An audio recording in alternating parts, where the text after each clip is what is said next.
Hey, welcome, everybody. Oh, I see my Be Right Back banner is still on. Well, let's turn that off. Good enough. Inauspicious opening here. Thanks for joining me here today on the Stan Show. It's going to be another very special show for me because I am revisiting my past today with someone with whom I have not kept up with since the days that we toured the rock and roll band back in Young American Showcase. And I want to catch up all on that and what's going on. Ladies and gentlemen, today I'm here with Mr. Monty Godfrey. Say hello, Monty. Hello, Stan. It's good to see you, man. It's good to be seen. You look exactly the same. Which is it's a beautiful thing. And, just for fun, I want to do something right up front here, just to give people a little flavor. I got to look around the mic. I got to look around the camera here. I want to share my screen. And yeah. Do you know what this is? Yeah. Okay, so there's no sound to this because I don't care to get copyright strikes. But this is you and the bass guitar in the year that you and I toured together. Oh, look. And it's maybe a little choppy because my internet's not great. I have Starlink, but and there's Tanner. Oh yeah. And this was in Pennsylvania in '87. It was in Pennsylvania after we got back from Alaska and all that, right? Right. Yeah. So I love this particular video, and I've enhanced it a little bit from back in the day because it was recorded on such a poor quality VHS camcorder, recorded by Diana Pemberton, by the way, if you remember that. And the sound was terrible. The sound was terrible, and so I didn't play it very much because of that. And then I realized that we had also. Let me get back to a little double shot here. I realized that. About a month after we recorded that show on video, do you recall that we had a 4-track cassette deck that was in the rack that Gooch used to, right? Yeah. Okay. Gooch was a whole nother topic, but, we recorded one of our shows in 4-track. We did the drums on one. I think I did the bass we did vocals on one. We did keyboards and bass together, I think, and guitar and stuff. Anyway, we did 4 tracks. And eventually, I got to mix that down, and it sounded pretty darn good. So you used the audio from that in that I video? did, and it didn't. Of course, it didn't match up, right? No, you've got to do some work. So I had to cut the video every 4 bars and stretch it to match I did that every 4 bars. It didn't take long. It took like an hour to do that, right, or less. And it just matched up beautifully. And I've had that, I've had that on YouTube for years and years and years. So I love it. I absolutely love it. We're one of the only bands in Young American Showcase, I think, to ever tackle a Yes song. Most likely. Yeah. But I loved that band. It was a shame it only lasted for like 4 or 5 months. The way that Showcase was going at the time. Right. But man, we had an adventure. We had an incredible adventure. You were my this was the year that I stepped down as a director and asked them to give me my own band again. And 1987, and I had been a director since 1980. So this is, like me just going back, and I had never been allowed to be the lead singer frontman guy. I was always the drummer, right? Right. So Lowell said yes. I'm like, he said yes. So, and I want to pick my guys. Okay. I'm like, wow. So you were my number 1 pick, bass player, Monty Godfrey. And of course, Tanner being wild man, I wanted him on drums. And I knew of Ron Paganini from St. Petersburg, so I knew of him very well, and wanted him and his whole Eddie Van Halen influence. Oh yeah, I wanted that. He looks like a Filipino Eddie Van Halen, basically, right? And good vocal chops too. And then of course Brett Pemberton, who gave us the whole Flock of Seagulls thing.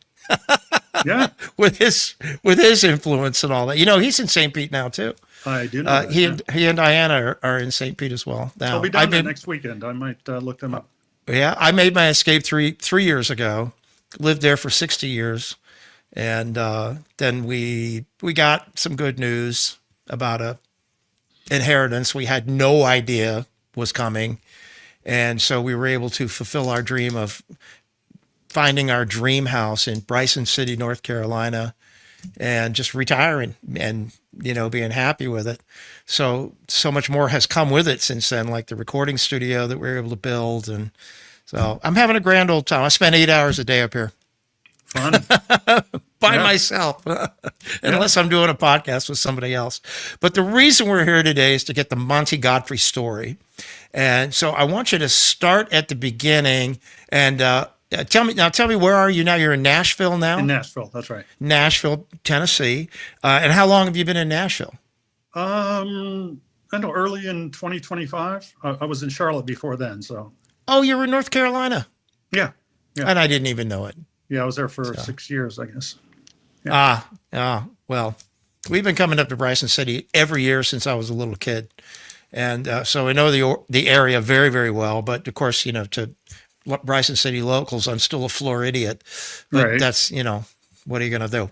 Right. But 60 years in the big city was enough for me. I'm very, very happy to be out here in very rural Western North Carolina. And you said you're familiar with Bryson City, though. Yeah. Just being in Charlotte, and I had a friend that had a place up in Boone, a cabin up there, and had just kind of driven around the area and kind of. I'm someone that loves driving and seeing what I haven't seen before, and I did spend some time up there just perusing the area. It's beautiful. Very good, very cool. Well, tell me, as I try to remember how to hang on. So I try to remember how to switch cameras again. Oh, here it is. There we go. Okay. Now, hey, I'm on this new thing called StreamYard. It's actually not new at all, but it's new to me because I'm used to doing my own broadcast software here. But when you do a remote, it just doesn't work nearly as well unless you're using a service like this. So hence my newbie attitude toward it. But there's you, and look, there's me. Okay, I got that Beautiful. now. You got it. I got that part down, which is nice. So you left Young American Showcase. Well, let's go back to the beginning. Where'd you grow up? I was born in Atlanta, there for about 6-7 years, and then Colorado Springs, Colorado, through high school. Through high school. Mm-hmm. And at one point, did you see a Free Fair band? Did you see a Young American Showcase band? No, I did not. And I was talking to Brent about this last time I talked to him. Brent Woody, we know him. Very well. And I saw an ad in Contemporary Christian Magazine. All right. I remember the ad. Yep. So I answered that. I went to a private high school, so the showcase wouldn't have come there. And a friend of mine had seen a Free Fair band at his school. I actually recruited him in the showcase after we needed some help. Rob Beard. And we had a band Robbie Beard? Yeah, he was my guitarist. I love that guy. Yeah. I loved that guy. Yeah. Loved him. So he played lead guitar in a contemporary Christian band I had in high school. And he told me about it, and I said, well, here's an ad, and I had to send the tape in and, the whole scene. And so I came down without ever have seen a band, and from Colorado Springs to St. Pete, Florida. So that was a big trek. Very big. But I'm not sure what your first impressions were like, or if you thought this is for me or not, or whatever, when you first got in. What year was that? 1985. Wow, 85. Yeah, 85, wow. Right out of high school there. Yeah, I already been in Showcase for 8 years. Unbelievable, huh? Yeah, crazy.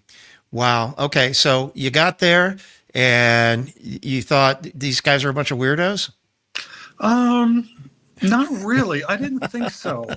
It was one of those things where I didn't really have any, expectations other than, I hear that a lot of people don't make it. Half the guys get sent home or they leave. Yeah, well, not half, but yeah. Whatever that percentage was. And I'm like, I got to know my stuff. I got to know the 50 songs. I got to have them all down. I got to be ready, blah, blah, blah. And I was afraid of, somehow not making it through the audition process. So that motivated me to really apply myself, and got to camp. And the boss, Lowell, didn't have a problem with my playing, but he didn't like the fact that he couldn't get me to smile. So right. Teeth. I want teeth.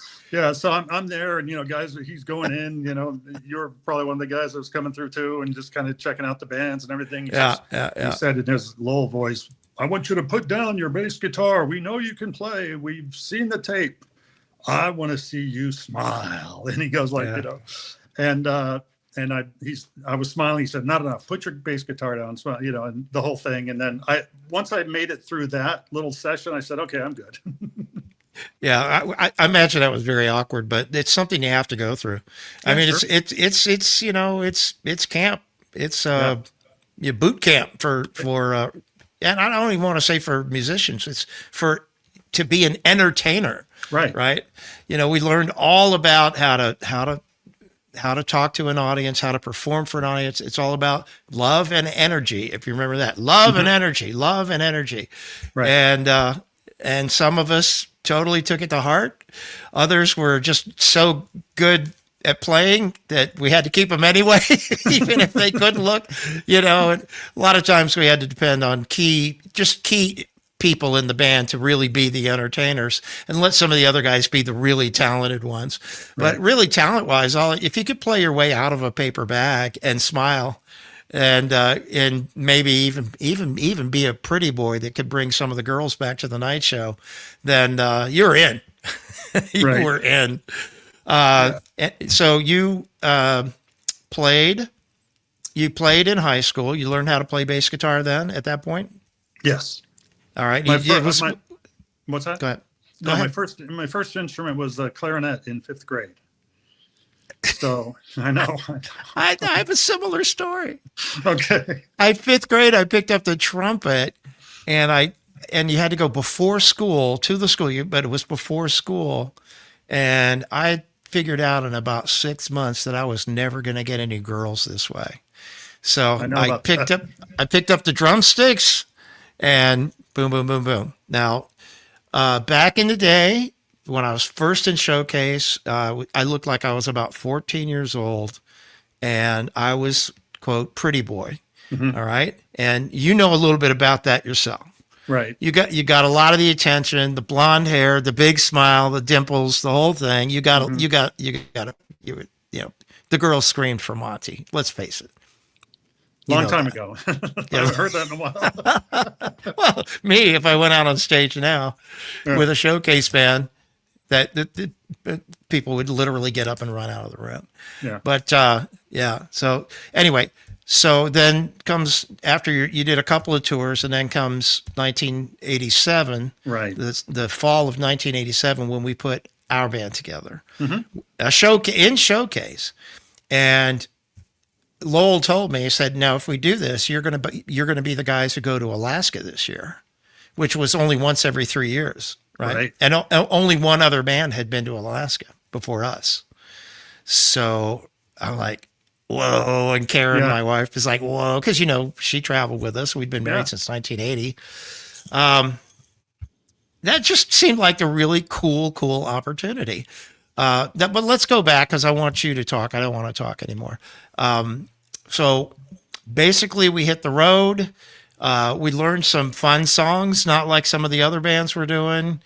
The best thing there was, and all the bands I played in were great. I had a good time, but sometimes there were some limitations because of someone's skill level. You couldn't play certain songs, let's just say, and we were able to have a pretty big catalog of things to pick from with the group of Yeah. guys that we had. So it was fun. I enjoyed playing with you, and your talent was very. It was very well known. They called you a legend, at Showcase. But that I got a chance to play with you, and we had a good time. It was fun. We had a great time. Had an absolutely wonderful time. There were some conflicts with with Diana being a brand new bride and being out on the road. And she herself was an entertainer, and here she was watching all the boys entertain. It was tough. Diana and I talked about that recently. And she's really a wonderful person. She's a wonderful lady. But, it was a lot to ask. My own wife had problems like that when we first went out on the road together in 1980. And thankfully, we were able to get around that, get past that, and move into acceptance and enjoying what we're doing, being out on the road and seeing, going everywhere and doing all that stuff. But my memories of that tour are just phenomenal. I had such a good time, and I was so heartbroken to learn that it was all coming to an end during the Christmas break. Yeah, And that that was a bummer. Yeah. and that we would be split up and go other places. But tell me some of your memories from that short tour. Well, yeah, there was a lot of them. I had a great uncle that lived in Seattle. It was my dad's uncle. His name was Junior. And when we were staying in Renton, I think we stayed there for about a month. Renton, yeah, yep. And we saw Before going them, to Alaska. right, before Yeah. going there, and got to see him and his wife, and they came out to some shows. I don't know if you remember that at all, but they actually came No. out, and they were I don't remember. they're anything. like in their 70s, probably 60s, 70s at the Yeah. time, Yeah. and that was fun. And that year, I talked to Ron Pang and Eamon a lot, and we talk about that tour, and there were some big landmark things that had nothing to do with that showcase band that happened during that time that I remember. One, for example, the death of Jaco Pastorius. That was he got his butt kicked in Florida by a bouncer and died, and I was like, Wow. it was crazy. So that was one of the things I remember. The Thriller, not Thriller, the Bad album came out, and we got the CD, and we all listened to it together at one time all the way through. Uh-huh. I don't know if you remember that or not. So No. we did that, and then the first CD I ever bought was on that tour. And I never had bought a CD before. They're no different. It's just the same, just a waste of money, And then you were doing some demos. I remember specifically of starting a song with the cassette player. Just listen, don't say anything. Start it. And then before the song comes in, you hear that noise, that hiss. Yeah. That's absent on the CD. And I'm like, that was enough to sell me that, okay, it's good to get CD. And it was Nothing Like the Sun by Sting. Saw him on Saturday Night Live while we were on tour perform his version of Jimi Hendrix's Little Wing, which I actually like Sting's version better, for whatever that's worth. It's awesome. Yes. And it is awesome. The next day I went and bought that CD. So those are a few memories. Trying to think, getting to go to Boston afterwards. It was my first time there, and getting to go to see the Cheers bar, and all the Aerosmith stuff at the Hard Rock.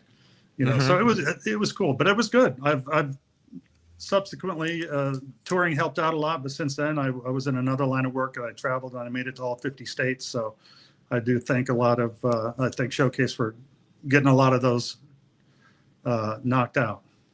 Yeah, absolutely. Yeah. I remember that when we left Seattle, we took a ferry boat to Juneau, Alaska. It was a 24-hour ride. Do you remember that? Oh, yeah. Yeah. That was something. There was nothing to do on the boat. There was absolutely nothing to do on the boat. There was no entertainment or anything like that. Right. And I remember doing Juneau, and I guess I remember pretty good memories have a good vibe from that, like we did well in Juneau. And then we had to instead of going into Alaska, you have to turn around and go back to Seattle on the ferry boat, 24 hours, and then take the tour vehicle, the Iveco, and drive straight up through the Northwest Territory and the Yukon, right, and go into Alaska that way. Right. And we were warned, take plenty of fuel with you. Have extra cans of fuel with you, because we're not talking interstate highway here. Right. And For one thing, it's cell phones. Canada. You're not talking, No. This was long before mobile phones. We had a CB radio, but especially when we got up into the Northwest Territory, there was nothing. Oh yeah. Nothing. Right. And I believe I remember we had about a 10-gallon extra tank of gas with us, and we ended up having to use that. And then I remember sleeping hard while Ron was driving, and I hear, Stan.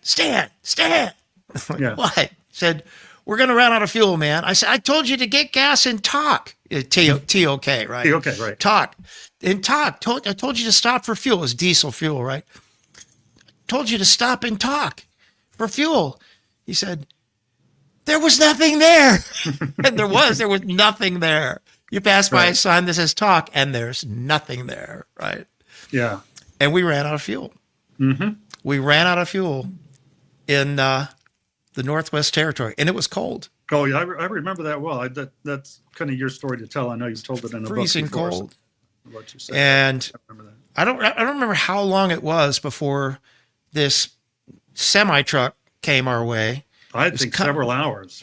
Several hours? Yeah, had to be. And someone else had passed by that didn't stop. I don't know if you remember that. right. Oh, I do remember that. It was a family. It looked like a family or something. Look, Please help us. Oh, he stopped. He stopped, and I went up and begged him for help. Right. And said, nope, can't do it. And they took off. Okay. And yeah. And then eventually this diesel truck comes our way, and also we realize it's a diesel fuel truck. Yes. Thank you, Jesus. Absolutely. And the guy stopped. He says, what can I do for you? I said, we're stuck, Dad. He said, well, I can't help you. All I got is diesel fuel. I'm like, it's a diesel truck. Yeah. It's a diesel truck. Oh, no problem. He gets out. He hooks up the hose to the thing. Boom. Yeah. You're full. And we're like, thank you. And, we gave him money. Like, I think we gave him $200 or something. And he didn't want it. No. And we gave it to him. He said, all right, I'll give it to my church. I'm like, there you go. There you go. Right. It all makes sense now. So I remember that. I remember playing, getting up there, playing Fairbanks, Skagway. Do you remember any of those other shows? Ketchikan. Ketchikan, right. Sitka. Sitka. I think it was another one. Ketchikan, Sitka. You said Juneau, right? Sitka was an island. Juneau was the capital. Juneau was around the other Sitka side. was an island, yes. Yeah. Yeah, I remember that. What great memories. Yeah, it was fun. And somehow we had enough fuel going back. I think we took extra with us, so we had enough to get back. Right. But what a time that was, man. Yeah, it was fun. That's a beautiful area up there. I mean, the landscape, the wildlife, everything else. It's fun. Haven't been back since. No, nor have I. But that's not, something you typically do is, let's go to Alaska.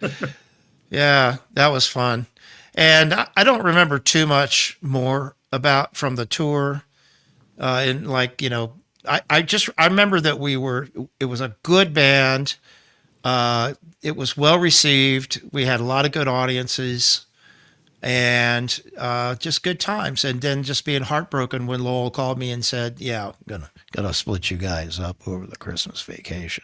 Yep. And I was just, oh, wow. And I went back to being a director, driving around with my wife.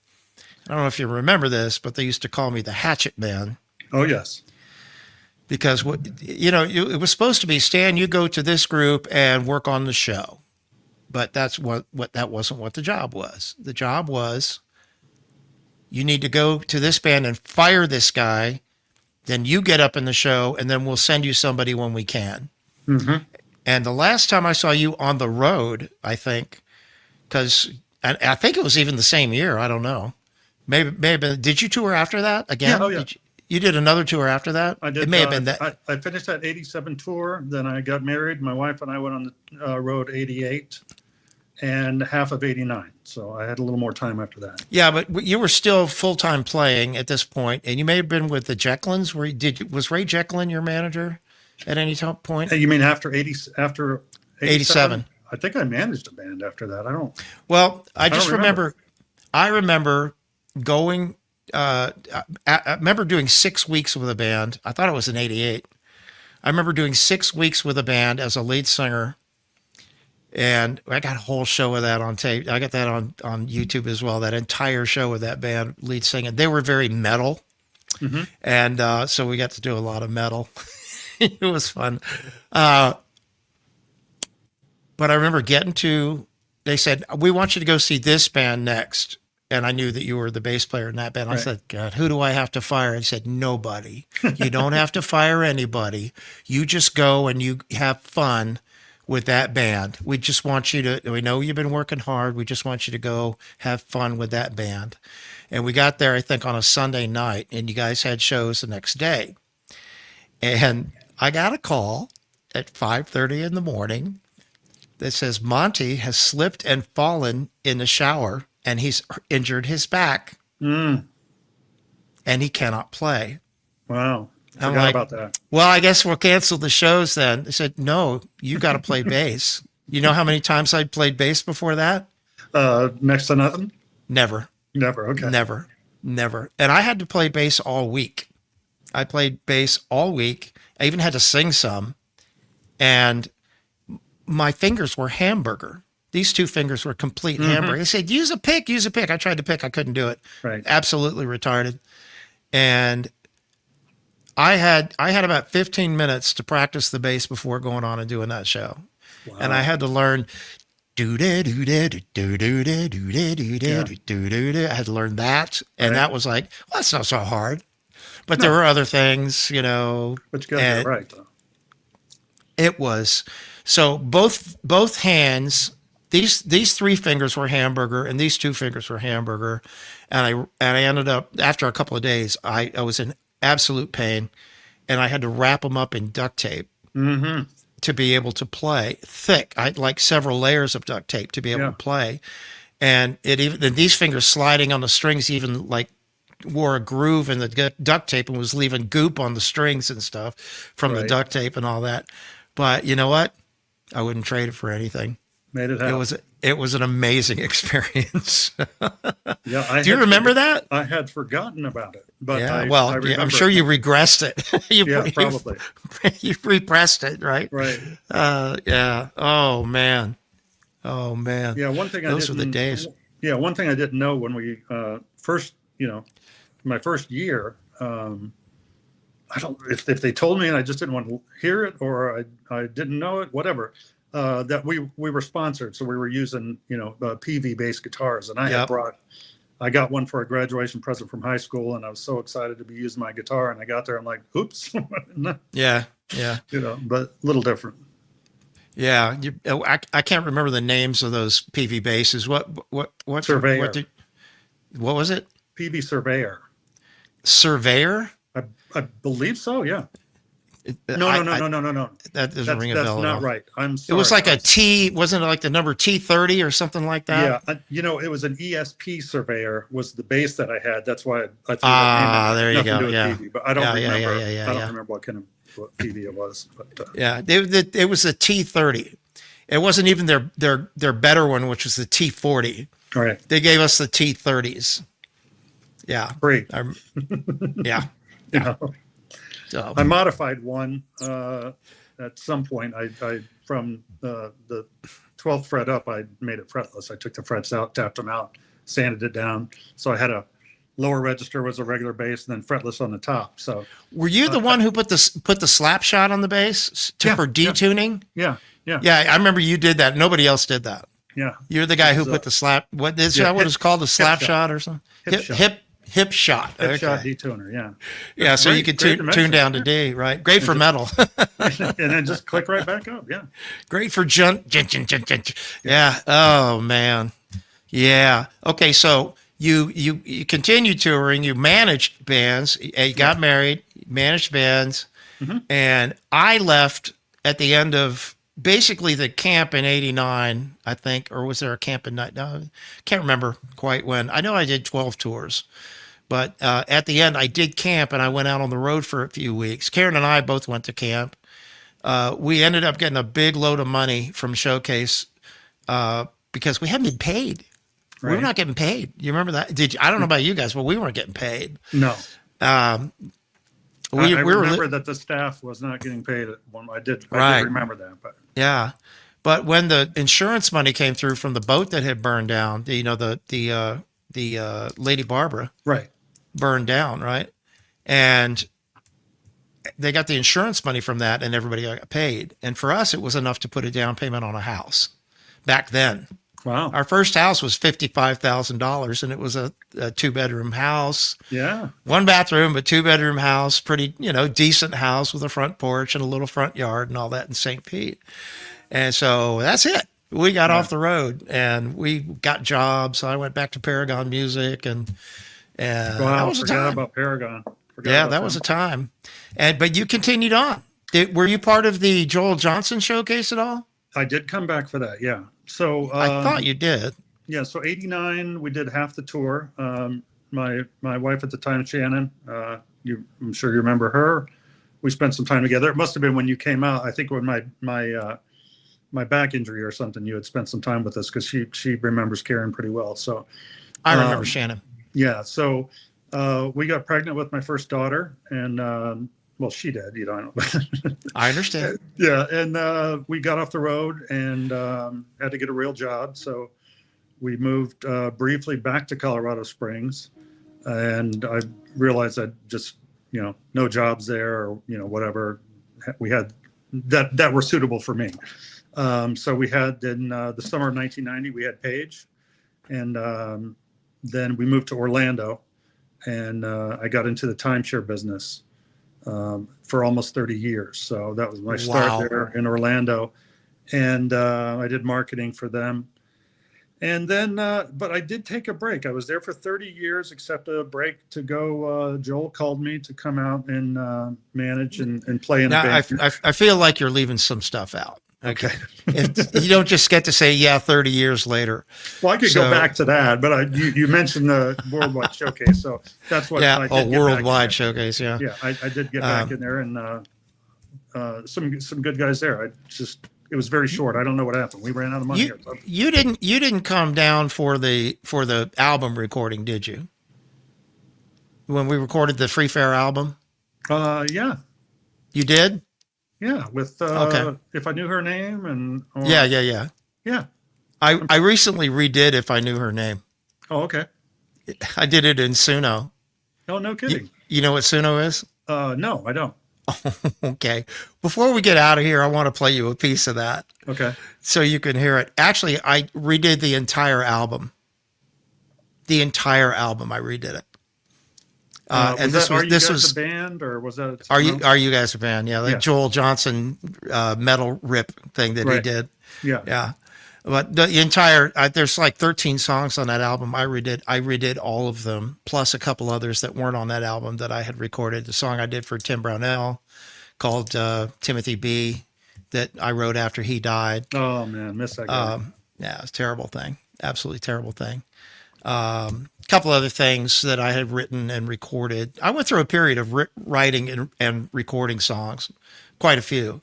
And I am completely bereft of that now. I sit down to try to write something, and I have no ideas. My head is completely empty, and I can't think of any idea. Of course, nobody would want to listen to the songs I'm going to be writing anyway, because they wouldn't be anything like today's music. But if you can call it music, I don't know. Can you call Right. it music? There is that. But I am enjoying very much going back and revisiting some old stuff. What I'm doing right now, not that it matters, but I'm taking some of my favorite Toto songs. I'm ripping the drums out, and then I'm re-recording the drums in here, where I've got a full kit behind me here. You can't see it, but it's all mic'd up and always ready to go. Good. And Love it. and the playing of the drums in one's elder years is supposed to be very, very good for you. The coordination between left hand, right hand, left foot, right foot, and just doing that is supposed to help you not slip into dementia. So I hope that's the case. My mom, she had early on. I'm 68. By the time my mom was 67, she already had dementia. And she lasted 10 years. And that was it. I mean, she died when she was 77, and she looked like she was 107. That's how bad that disease it's like rapid aging. It's incredibly bad. Anyway, so 30 years, did you continue playing during that time? I played a lot of worship, bands in churches wherever we were in Orlando. I kind of led a worship team there for about 10 years, and played with a couple of bands here and there, but not really a whole lot. In 2013, I know I'm jumping ahead, but in 2013, I started, publishing my own music. So writing and recording and producing instrumental tracks under the artist name Zuma G. So I started that in 2013. I'm having fun doing that. Are you still doing that? Oh yeah, yeah. I just released Zuma G. ZUMA-G. Yeah, Yeah, Zuma G. yeah. I released a song a few weeks ago, and it's a good outlet for me. Good keep the creative juices flowing. But I play everything, and of course the drums, because I have no drumming prowess, are electronic. Right. That's the only instrument I've picked up that I haven't been able to figure out to some degree. No, it's not for me. I use it. You know what Drumagog is? You ever heard of Drumagog? Have not. It's been around for a long time, like 16, 17 years. I couldn't believe it was that old. But it's a plug-in that allows you to replace whatever drum sound you have recorded with whatever you can get from a sample library. Oh. So I can record a full kit of drums here. And then if I am not crazy about the snare drum sound, I can just replace it with another snare drum sound. It's still me playing. It's just a different sound. I happen to really like my kick drum sound, although it's not appropriate for everything. But and there are times when I've done a couple of ballads where I got the big doom doom gong gong, the big fat toms, that sort of thing. But typically don't use it. The only bummer about it is you have to offset your track 80 milliseconds because of the latency. Oh, but okay. you get used to that. You figure it out. Yeah. The Stephen Slate stuff that's out now, you don't. There's no latency. I don't know how. I don't know how. Yeah, his stuff is great. His stuff's great. It's awesome. I'm looking forward to getting the headphones, the Stephen Slate audio headphone things, where you mix in the different rooms and stuff. Yes. Lance has that. You know Lance Aber, Yes. don't you?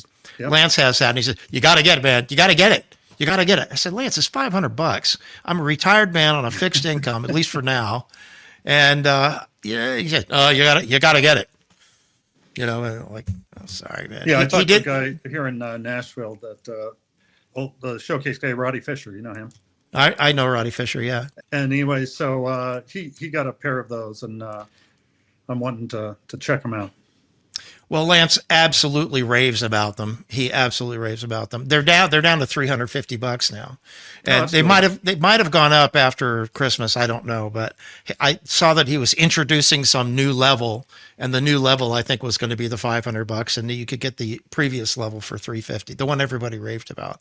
But yeah, I'm pretty partial to my Sennheisers that I've mastered every track with the same headphones, so I but it is good to hear some different, obviously some different takes on your stuff. So I'm a big Sennheiser fan. I remember back in the day they had the kind of thin, lightweight ones with the yellow foam on them. The old Sennheisers. Mm-hmm. Yeah, they still make those. Is that still popular? Yep, they do. That was like 50 years ago. Yeah. Wow. But, insane. But yeah, I'm familiar with those headphones, Stephen Slate stuff. So you're recording. Are you playing all the instruments except drums? Yeah, everything. You doing guitar and keyboards? Yeah, sure. Anything else? You throw anything else in there? No, not really. A lot of synthetic sounds. I use a lot of synthesizers. Yep. Samples. Yeah. And are you talking like fusion music? Jazz fusion? What are you doing? No. It's more of a instrumental ambient chill music. So, and I sprinkle in some. Oh, I would love that. Yeah, I'm on it. I sprinkle in some live guitars and piano, but I've worked more on my lead guitar playing than my bass over the years. So I've gotten. Well, where do you have most of your music online? Everywhere, Spotify, iTunes, and all that stuff. So anywhere you can stream music, it's there. I'm fortunate enough to have been in a band called Barely Pink for a few years, and they already had a couple albums out when I joined them, and then we did an album together that was really, really good. All of that stuff is on it's on. I know it's on Amazon, so I can pull it Barely up. Pink. I'll check it out. Yeah, it's great. It was a great band. With the album we put out was called Last Day of Summer, and it's very much a power pop band, in the vein of Cheap Trick, Fountains of Wayne, that sort of thing. And I had such a ball with that band. I had a great time with that band. Yeah, my stuff is not pop at all. It's not pop. Okay. You said ambient. Yeah. We run ambient music all night long, 8 hours while we're for sleeping. Yeah, check it out. For sleeping. That stuff's all over YouTube. They have videos that are 10, 12 hours long, and you can just run them all night. And if your cat doesn't step on the remote, it'll work all night long. So there's that. But most of my stuff I've been told, it has a cinematic flair to it. So it's, I was able to get some tracks on some video games with EA Sports and Very nice. I can't remember. So whoever does Gran Turismo, I can't remember. So do you have a distribution deal anywhere going on that gets the stuff out to, like, for video games and stuff? I don't have a deal. No, I just I've made some connections and I think I was on Song Trader for a while. Song Trader. Yeah, where you can kind of pitch your music. They'll publish it for you too, but then they'll tell you, hey, we need a minute and a half of this vibe, or we need this, that, and people would submit them, and then they would shortlist it, and then pick some, some people from there. So that's how I got, my first kind of, I don't know what to say. I'm glad that you can cut some of this stuff out because I forgot my train of thought. Stan, I'm so sorry. Are you on DistroKid? You ever heard of that one? No. It's a cool thing. Check it out, DistroKid. As in distribution, DistroKid. Yes. I've got one of my songs on DistroKid. I had written a song. I don't remember if we did this song in '87. It was an original song of mine called The Stockbroker. I don't think we did it then. I may not have even written it then. Okay, I think I might have written that later. It's on the Free Fair album. Okay. I also redid that song. Okay. Yeah. The reason why I redid all these is just, even though we recorded them pretty well, it's not up to the kind of standards we hear today. Right. And I really wanted that. And you can feed your song to Suno, and it'll kick you back a cover version of it that is amazing, absolutely amazing. And then if you want to sing it yourself, you can do that. It's actually, for me, it was just easier to download the stems and then to just sing it here in the studio, and just put that back on there. But the singers, the Suno singers are better than I am. So I just leave them on there because I really enjoy listening to them. Right. But I've actually got the entire Free Fair album, song for song for song for song, on Suno that you can just play through it. And it's brand new versions of each song. And wow. I had so much fun doing it. The only problem was it only took like 2 days. I wished it had taken 6 months because I was enjoying it so much.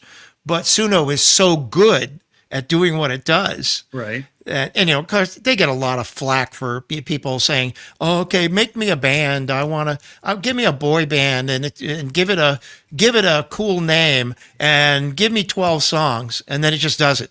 Right. That's not what I use it for. I use it for doing cover versions. And in the studio here, I've had a couple of clients in here where I bring them in and a guy would sing acoustic guitar and sing the song, not even a click track.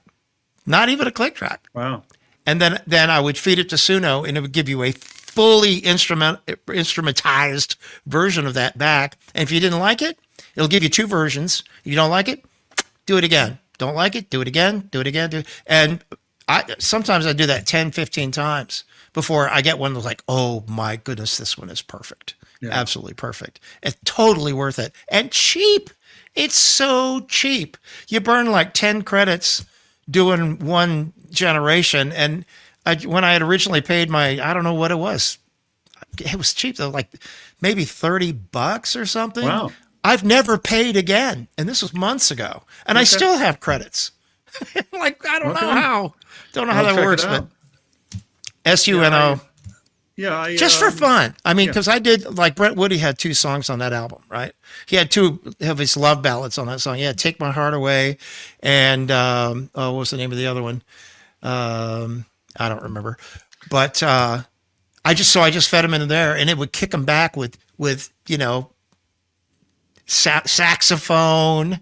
And wow. I'm like, wow. I sent him to Brent. He's like, where'd you get this? What happened? What you got? Can you send me the stems? I'm like, sure. You can do that. So I just had a ball with it. I produced in Cubase, got a little home studio, and just do my thing. So it's fun. And it's also, you can also tell it things like a certain style. Like I had written and recorded this song Valentine's Day back in like 92, 93, 94 maybe. and had recorded it. I had a friend with a studio, in-house studio, and he let me use it anytime he wanted to. And so I recorded that there, and I always liked it. I thought it was a good pop tune. And then when I fed it to Suno, I said, we should try this as a country song. We should really try that. And it came back. I'm like, this is perfect. Wow, that sounds This interesting. is I'll absolutely definitely check it out. perfect. Definitely. Yeah, it's really, really neat. And it's cheap, dirt cheap. Well, I don't want to talk more. I end up talking on myself this whole time because I haven't seen you and I want to share things with you and all that. But so let's take it from you and Shannon. You guys aren't still together? No. Okay, so about you 3 did this. Go ahead. We were on the road for a year and a half. Ultimately, 3 years. We were married, and just had the one girl. And so she, moved away, and I stayed in Florida. So. And then you ended up doing the timeshare thing. Mm-hmm. And where was that again? In Orlando. Orlando. Yeah, company And called Westgate. I know you. Did you get remarried at that time? I got remarried a few years later. I did get married in '94, and had 2 more daughters there. Wow. Again, that marriage didn't last, but we had a pretty good run. Good, great gal, love of my life, man. But we did about 20 years. Yeah. Yeah. Have you been two more girls, and one of my daughters has 3 girls again. So I have 6 girls in my life, 3 daughters and 3 granddaughters.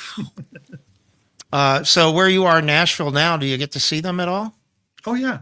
I'm gonna go on a road trip here Friday because you can stay on this snowstorm, not me. It's going to be a dilly. We got a little bit of better news today. I don't know if you heard, but it's trending a little bit farther north. Oh, okay. So yeah. So there's that. Yeah. No, I still get to see them, and FaceTime's a wonderful thing. Yeah. But then so one of my daughters with the grandbabies lives in Anderson, South Carolina, which is near Greenville, Clemson area, and then my other 2 daughters live in Charleston, South Carolina, not West Virginia. Yeah, so it's easy trip to get down and see them, and we're doing okay. As we'll get more into however much you want to talk about the family situation and all that kind of stuff. It hasn't been all good, quite honestly. I know a little bit about that, but not much. I mean, just what I've heard from Ronnie. Ronnie, I love the man to death.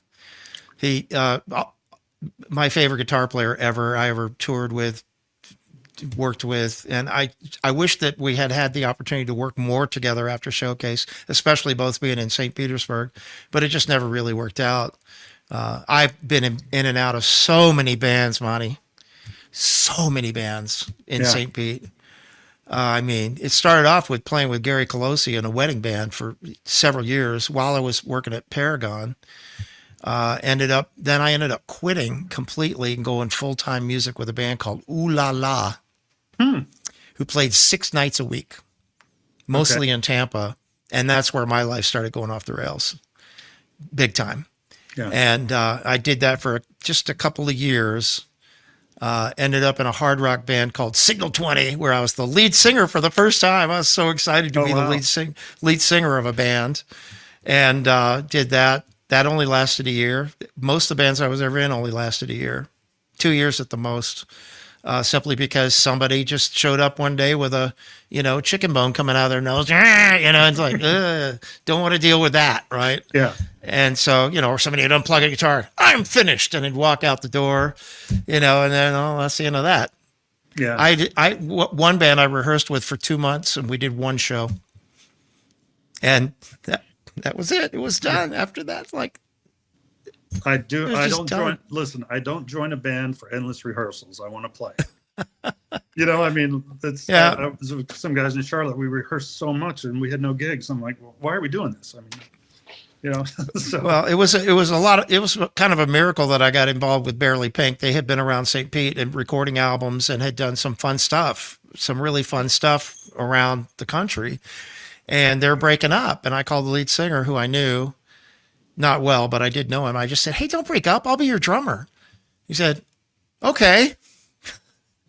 And they'd already been writing songs, and we ended up doing an album, and we had so much fun. We played We did. There's used to be an event called the IPO, called the International Pop Overthrow.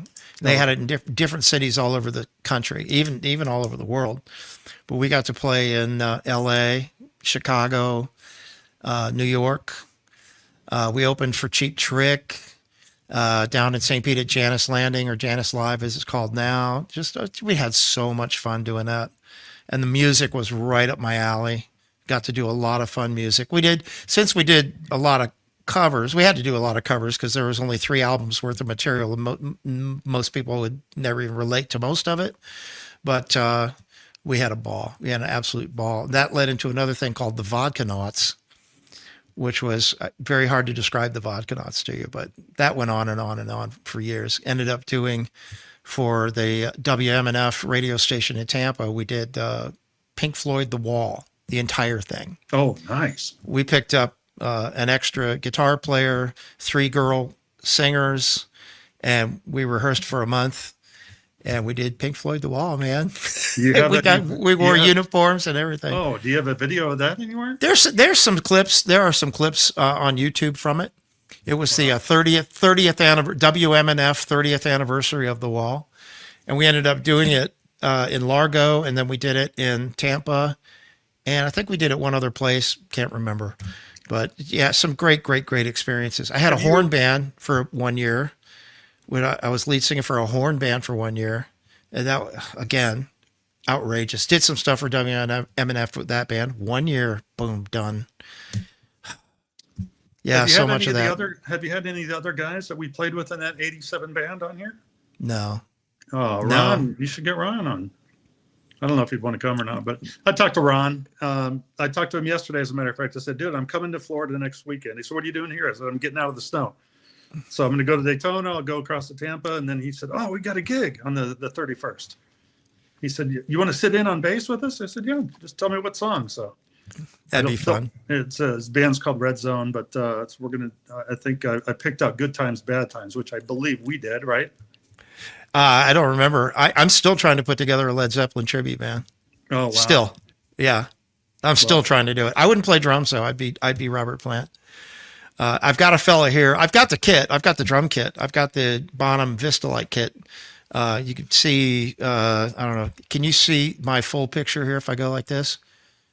No. Oh, you can just see the top of the tom mount right back there for the right. You can't see the whole drum. But yeah, so I've got the Bonham Vista-like kit, and I'm all set to go. I practice. I stay up here singing, I just think it would be awesome to, have an opening band and doing their thing, and the stage goes dark, and and the smoke comes out, and out of the silence you're, hey, mama said the way you move. Just in the silence, right, with the echo and everything.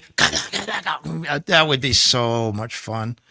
But the talent pool around here is kind of shallow as the gene pool is, so there's not much going on there. I might know a bass player that could help you out. In Bryson City? I told you I'd go anywhere. I don't care. I'm mobile, man. I am mobile. Oh, man. I don't get attached to one place too long. And you play keyboards too, don't you? Yeah. See, you're John Paul Jones. You're my John Paul Jones. Right. This is coming together, and I could get Chevy on the drums. He's a local guy here. He's usually my co-host on the podcast. And he's big, strapping guy. I put a derby on him who looked just like John Bonham. And I don't really care about looking like, I'm not going to shave my beard off because my neck hangs down, so I have to have the beard. But just a little. Doesn't hang down a lot, just a little bit. But yeah, all we need now is to find our Jimmy Page, and we'll be all set. Well, I tell you, we could come up and jam one of their albums sometime anyway. Don't tempt me with a good time. You'd love this studio. Okay, so let's get serious. Yes. Let's get serious. I know you've had your issues with depression, shall we say? Absolutely. Depression and yes, and bipolar depression specifically, and post-traumatic stress disorder. Well, why don't you take me down that path and tell me how this developed and how it affected your life and how you have risen above it all and been victorious over it. Okay. You give a better ending than it might play out to be. Victorious and all, but it's been a struggle, man. I tell you, So early childhood, the PTSD is unfortunately from sexual trauma that I endured for a few years from a stepdad. Um, and, I just, it was a really bad situation. It was hell. My mom endured it and worse. And um, it was, I mean, I went to bed most nights thinking that the guy was going to kill me. So it was a very fearful, scary time. I saw a lot of things that I can't erase out of my mind. And, but I didn't deal with it, Stan. I never dealt with it. I didn't deal with it. All I did was shrug it off and say, nah, I'm better than that. That's not going to affect me. There's no way that can affect me. It just happened when I was little. No big deal. And I never addressed it. I never went to counseling. I didn't do anything. I didn't talk about it. And it ended up really in my later years, particularly when I think in my 30s, 40, around 40, that time frame, let's just say early 2000s, where it kind of manifested itself. And I didn't know how to handle it, man. I did not know how to handle those memories. I didn't know how to deal with the trauma. My feeling was, as just being a male guy that has all of his stuff together, that couldn't bother me. Like, it just happened repeatedly, happened for a few years, but I'm good. I just had that kind of nonchalant way of, no big deal. Yeah. Well, and going back to early life, even through high school, and when I was on the road, I don't recall that I was having issues with my childhood. I just I don't know exactly when it came.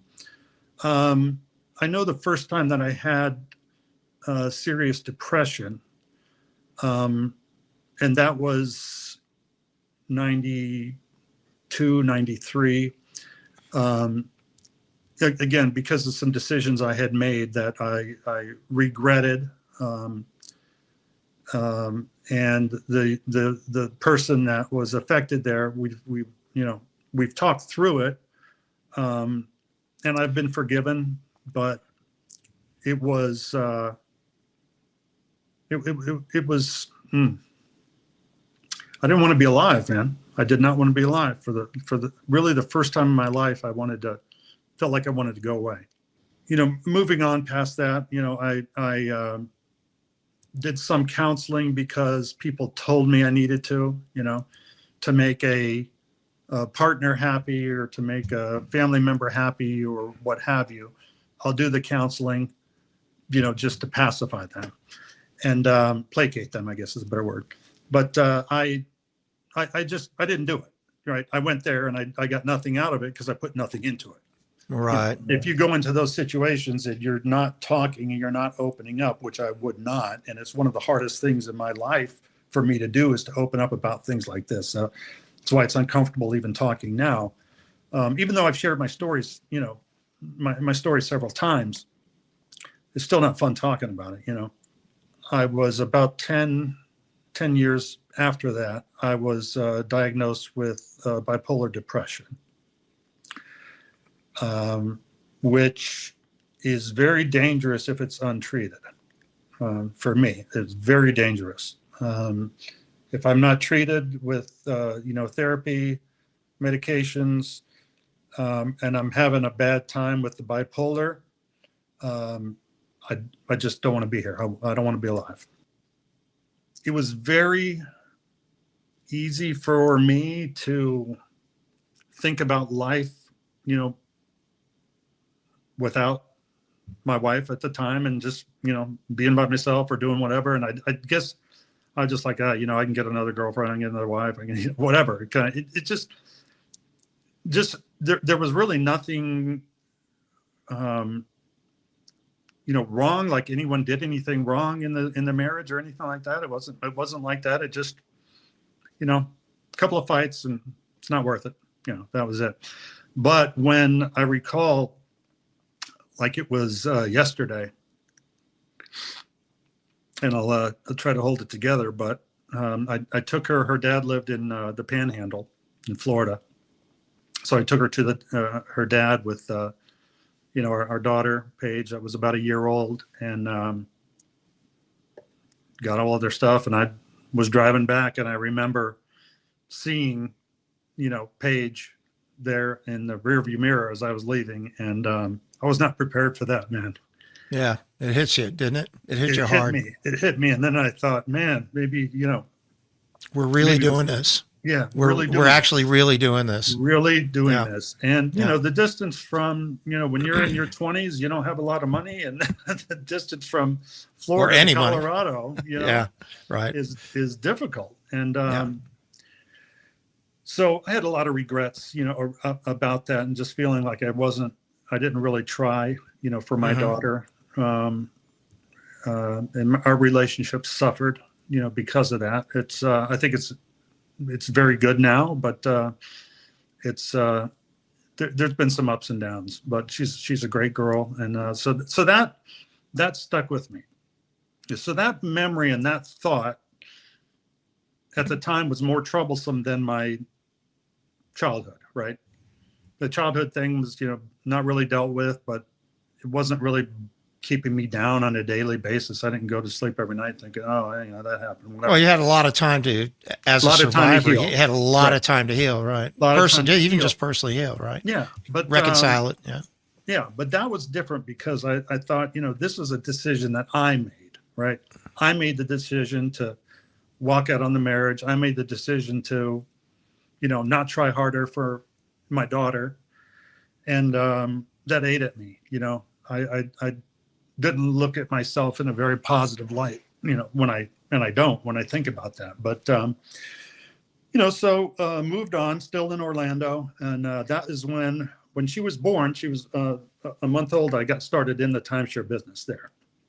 And so, my first job was what they call an OPC. It's an off-property contact. Everybody knows them. They're the guys on the streets when you're trying to go eat your dinner at the restaurant or go through Universal or Disney that are saying, hey, and giving, bribing people with free tickets and this and that, or trips to Vegas, Orlando, whatever, just to get them to do a timeshare tour. So I was one of those guys, talking people into spending 90 minutes to 2 hours, listen to a timeshare presentation.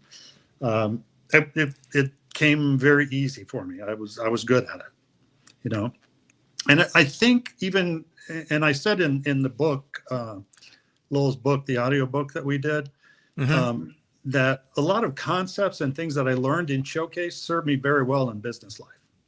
Served me very well.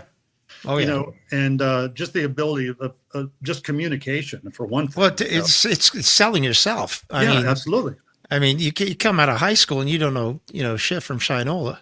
Yeah. You don't know how to, but being an entertainer, getting it out there, winning the hearts and minds of people, that's what being an entertainer is all about. So, of course, it's going to serve you well in business. Yeah. So I did that, and I worked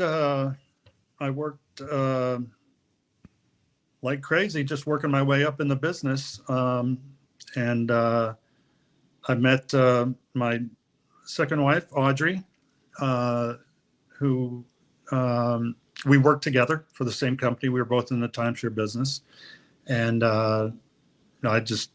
she just lit my fire. When I saw her in the office, I was like, man, this girl's great. And we fell in love.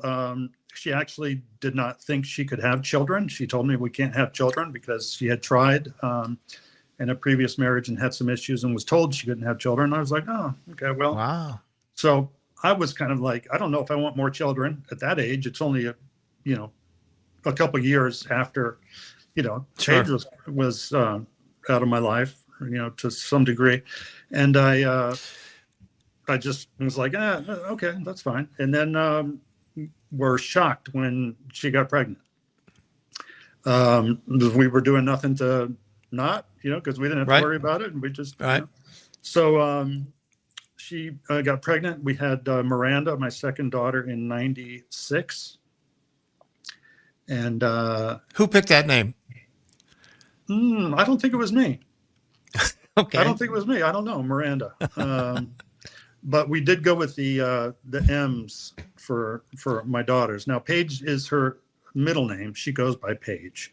Ah. But her first name is Madeline, and then Miranda, and then Mackenzie. So the other girls came in there too. So anyway, so we met in timeshare business, both working, and kind of got into management, worked my way up.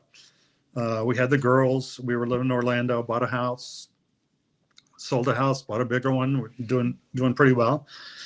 And I got to be like one of the top guys in that field. Making good money? Very good money. It was it was embarrassingly good. I'd like to say. I don't really. People work very hard for a lot less than that. So yeah. You know, at any rate, but it was good. And I got an offer in 2005. I was recruited by Wyndham Resorts. At the time, it was Fairfield, and they had a big property there, and we were kind of going, you know, head to head with, you know, I was their competition and they were mine, and you know, I had a pretty big following in Orlando, a very, very large program, sending 50, 60,000 families a year to go see a timeshare tour. It was a big organization, and they liked what I did. They recruited me. I had been with the same company for 8 years. I was not really, you know, looking to make a move. You know, 8 years with one company, 3 or 4 with another, and so they recruited me for an opportunity as a director, which I was at the director level, to come in and go to their boot camp. How do you like that? My wheels are already turning, man. Go ahead. Yeah.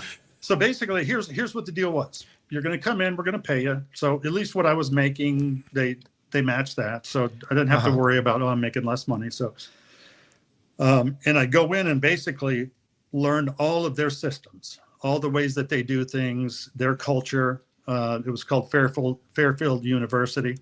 Mm-hmm. Funny, that's FU, right? Yep. But it was Fairfield University. And so here was the deal. You're going to come in here, you're going to learn everything, and you will go wherever we tell you to go at the end of this program. And you have to be okay with that. If you don't want to move to where we're going to tell you you're going to go, you got to pay back the money and blah, blah, blah. So wow. It was like, am I going to have any options? And they said, oh yeah, you'll have options. But ultimately, if the company needs you, needs you in a certain area, that's where you're going to go. And kind of like Showcase. Yes, exactly. You go where we send you. Yeah, exactly. You don't have any choice in the matter. No, not at all. I mean, you could say no and wait for something else, and some people did that. They're like, no, it wasn't good. And you would, you'd have to interview for the next position because you're going to be working for someone that in another market that doesn't really know you and your skill set. And they have to make sure that they're okay with, having you with them. So they could pick you, but you can't pick them with those type of things. And so I went there in 2005, and I got an opportunity as regional vice president. I was far exceeded my expectations with that program. I just thought, be another director type of job. And at 38 years old, I was at the time, the youngest employee named VP for Fairfield Universities, for Fairfield Resorts, which became Wyndham. So, yeah, I was at the top of my game. So the move was Las Vegas. And, so we had the girls and, we had a beautiful house there, but we knew, when that thing comes, we're going to go wherever we have to go. And so I got a wonderful opportunity. It was double the money I was making, not a percentage higher. It was double. And so it was kind of, but it wasn't a place that we thought we really wanted to go. You know what I mean? I mean, if you don't know much about Vegas and you just know about the casinos and the strip clubs and all that kind of stuff, you think, don't I really want to raise a family there? Particularly girls. But we found it to be a great quality of life. We got involved in a church there, which we loved. And we had, I worked on the strip. My resort was downtown, and we lived about 25, 30 minutes away and had a really good quality of life. It's a great place to live. So we enjoyed that. So that was the move. And then because of the increase in money, which we kind of wanted to do anyway, my wife was able to not work and homeschooled the girls for a little while, because we moved there I moved there Christmas time of 2005. So it would have been pulling the girls out of a school, to go to another one. So they stayed in Orlando while we tried to sell the house. We did sell the house in 2006. I went to Vegas, and then we commuted back and forth. So there's about 3 or 4 months where I was there by myself. And then they would come out and we found good schools and everything like that. So I was there in the end of 2008 when the banking mortgage crisis and everything happened. Right. And that killed because, financing is a must in the timeshare business, because no one pays cash for them. Right. Right. At least not initially. So I was kind of thinking that, wondering if, my job would continue or whatever. And, but what, just like, hey, we'll see. I ended up losing my job because I was messing around with the help.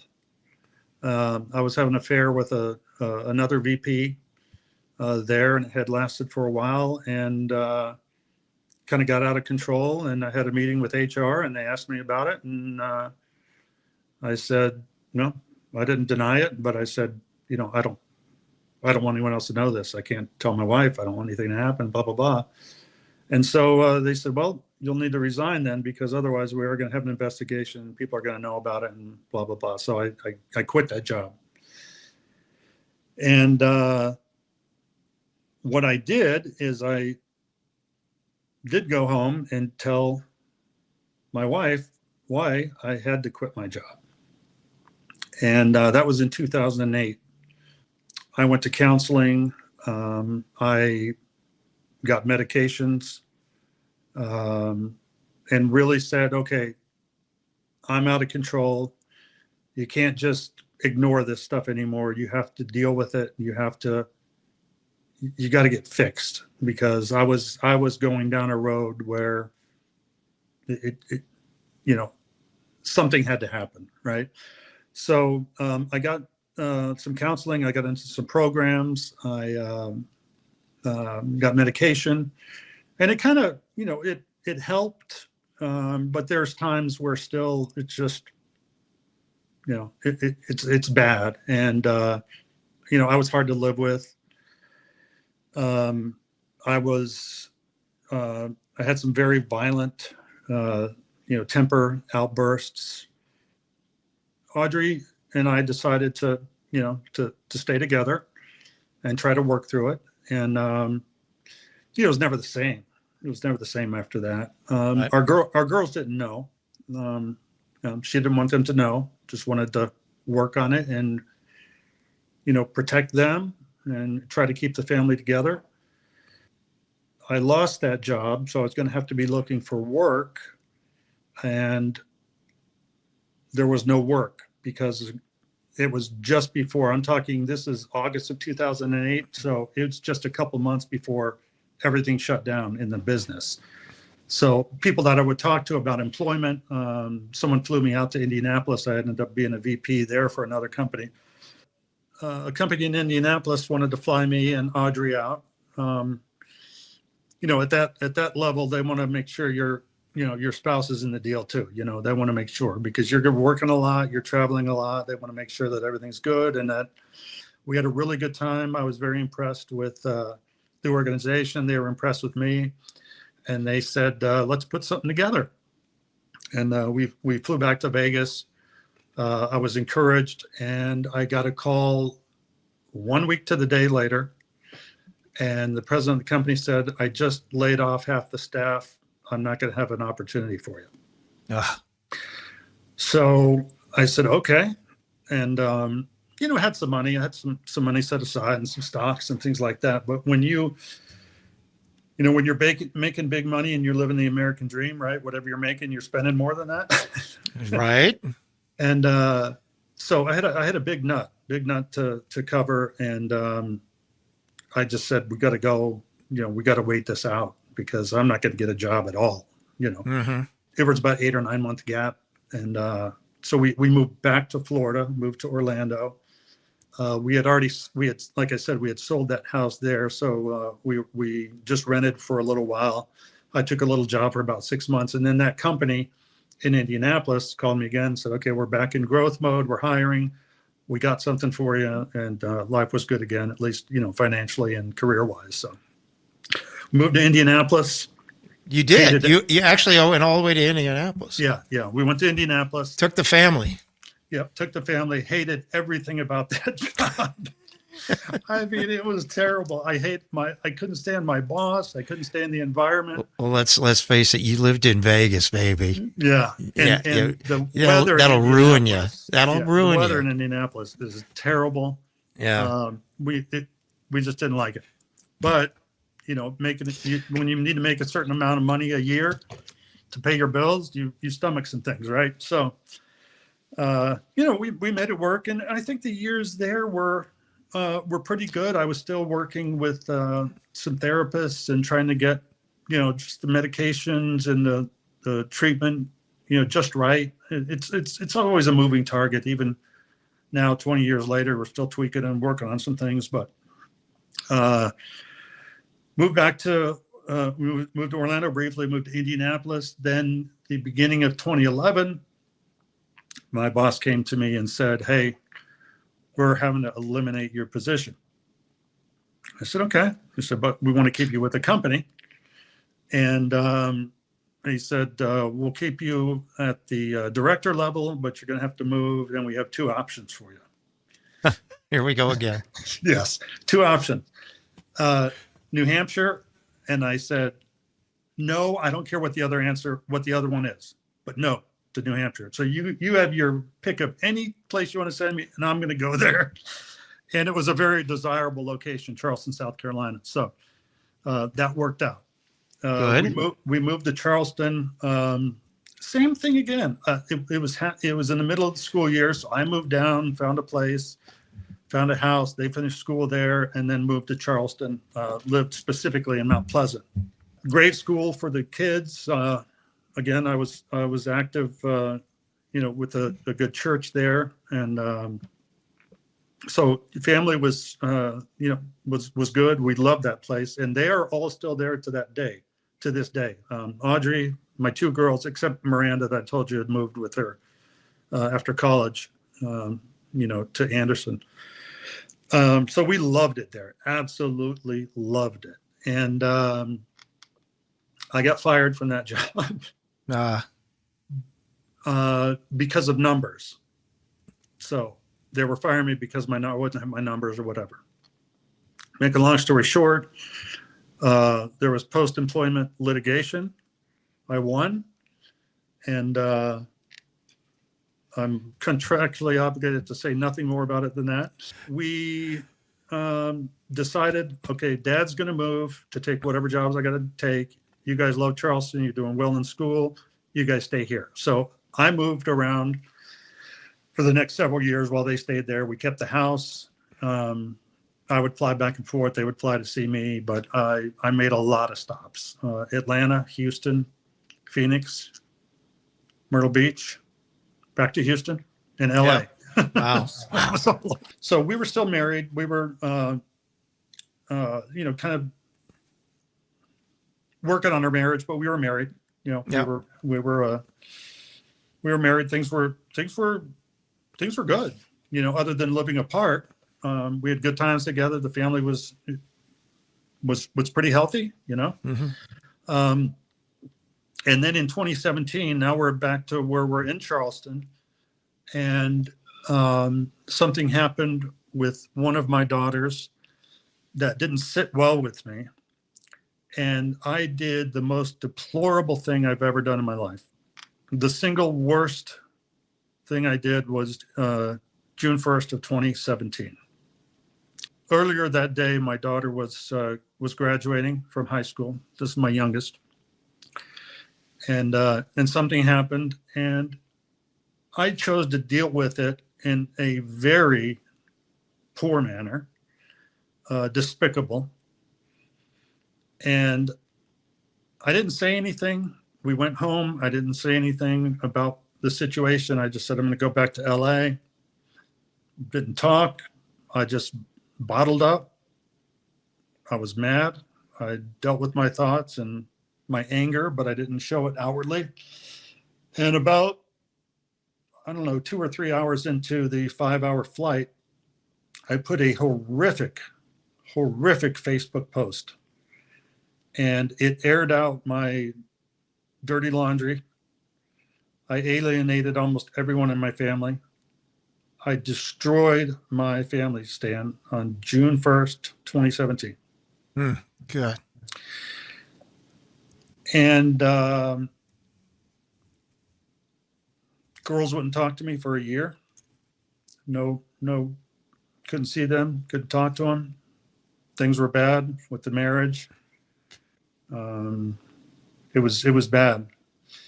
And you said you went to Los Angeles? Yeah, I was working in LA, so on my way back, so I was on the plane and I put that Facebook post on, just being a smart ass, or D word that rhymes with Rick. Yeah. And just out of control.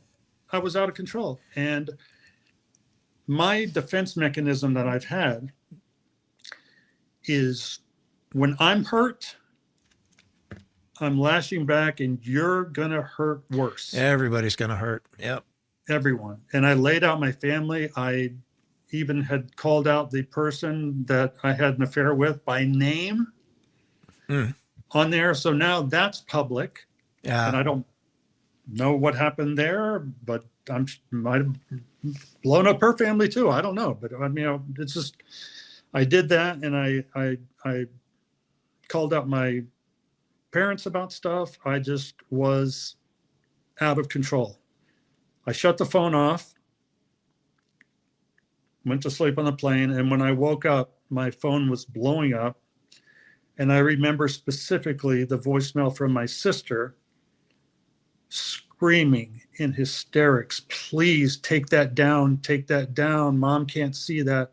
Take it down. What have you done? What have you done? What have you done?" And I deleted it.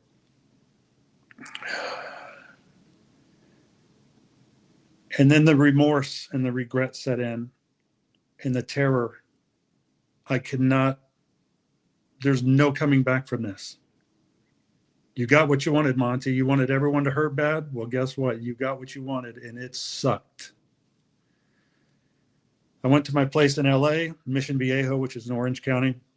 Beautiful place. I sent a message, an email to my 2 bosses. I said, "I'm resigning effective immediately. You won't be able to get in touch with me." And I shut my phone off, and I tried to overdose on such a serious amount of medications that I should have been dead, Stan. I'm talking a lot of Ambien. I'm talking about a lot of Percocet. I'm talking about a lot of bipolar medication. No way I survived that. No way. Well, someone else had a plan. I woke up the next morning, and I was pissed because because you weren't dead. I wasn't dead. Yeah. Right. Now, okay, what am I going to do now? Yeah. And I went to the hospital. I went to the emergency room, and I said, "I just woke up. Here's what happened. I cannot be by myself. I don't know, help." And so I was admitted there. I was in excruciating pain, Stan. My body was in excruciating pain. When you go through something like that mentally, and it taxes you to that degree, you can bet your body feels something. I was in pain. And, they medicated me up and sending me to a mental health facility there in Orange County, where I stayed for about a week or 10 days. And when I got out, what's life going to look like? I don't have a family. I don't have a job. Like, I didn't know how I was going to cope. I just didn't know. Well, while I was in the facility, a gal that I worked for, she came by and she wanted to check on me. You could have visitors at certain times, and they said, "You got a visitor?" I said, "Well, I don't have any family in this state. I don't know who it could be." I went out to see her, and she says, "Just want you to know, you have your job. Don't worry about your job. Get yourself together. This is a message from the boss. We want you back. We want to work. I want to work for you. He wants you to work for him. Please come back." And I said, "I don't know. Wow. Anyway, I did. So I had a job. So that part was good. Amazing. But now it was just a struggle to live with myself, right? After doing that. And that Facebook, I had a lot of Facebook friends, 700, 800, maybe 1,000. I had a lot of Facebook friends. And I'm telling you, this is the honest truth. Up until 22, this is 2017, up until 22, people were sending me screenshots of that stupid Facebook post that I put up. I'm off Facebook now, and sending it to me like, "What an asshole, you jerk, you this," and just people I don't even know. I don't even know the number. And I pick up my phone and it's haunting me again. Now everyone knows. And every room I walked into, every place that I went, I'm thinking, oh, people are looking at me differently. There's the guy, there's the weirdo. There's the guy that said that there's the guy that did that to his family. And I was I'm a guy that carries myself very well. I'm very sure of myself. I can walk in any room. It doesn't bother me, but that changed. That I was just like, what are they thinking? What are they thinking? And so it was tough. It was tough. And so I stayed in California for another year working for that company. And I just had to have a change of scenery because the suicide attempt happened there. Everyone knew me there. And I just I felt like I needed a fresh start. My family's blown up, but as far as my job and my friends, I couldn't live with that. With being around people that saw me at that level. Do you know at that point in my life, I guess is what I'm trying to say? Yeah. Can I just interject one thing here? Because it sounds like this thing you went through and what you did on the airplane and then shutting down and without thinking of any of the ramifications, this sounds completely like the bipolar thing. Oh, absolutely. This is like a major symptom of bipolar. 100%. Yeah. Well, go 100%. Carry on. And I was taking, I was taking my meds, and I don't think I was in any therapy at the time. I think I was feeling okay up until that event in 2017 with your daughter. You were severely triggered. Yeah, severely triggered. Yeah. One time before that, in 2014, when I was living in Atlanta, my PTSD from the childhood stuff was triggered innocently by a caregiver my sister and I used to have when we were little. And he knew of us, and he knew of that situation, and he knew of El Diablo. That's what I called it, stepdad. They knew, and just talking about the past and him saying, and he actually got in tears, and he was in the last very late stage of his life, in his 90s.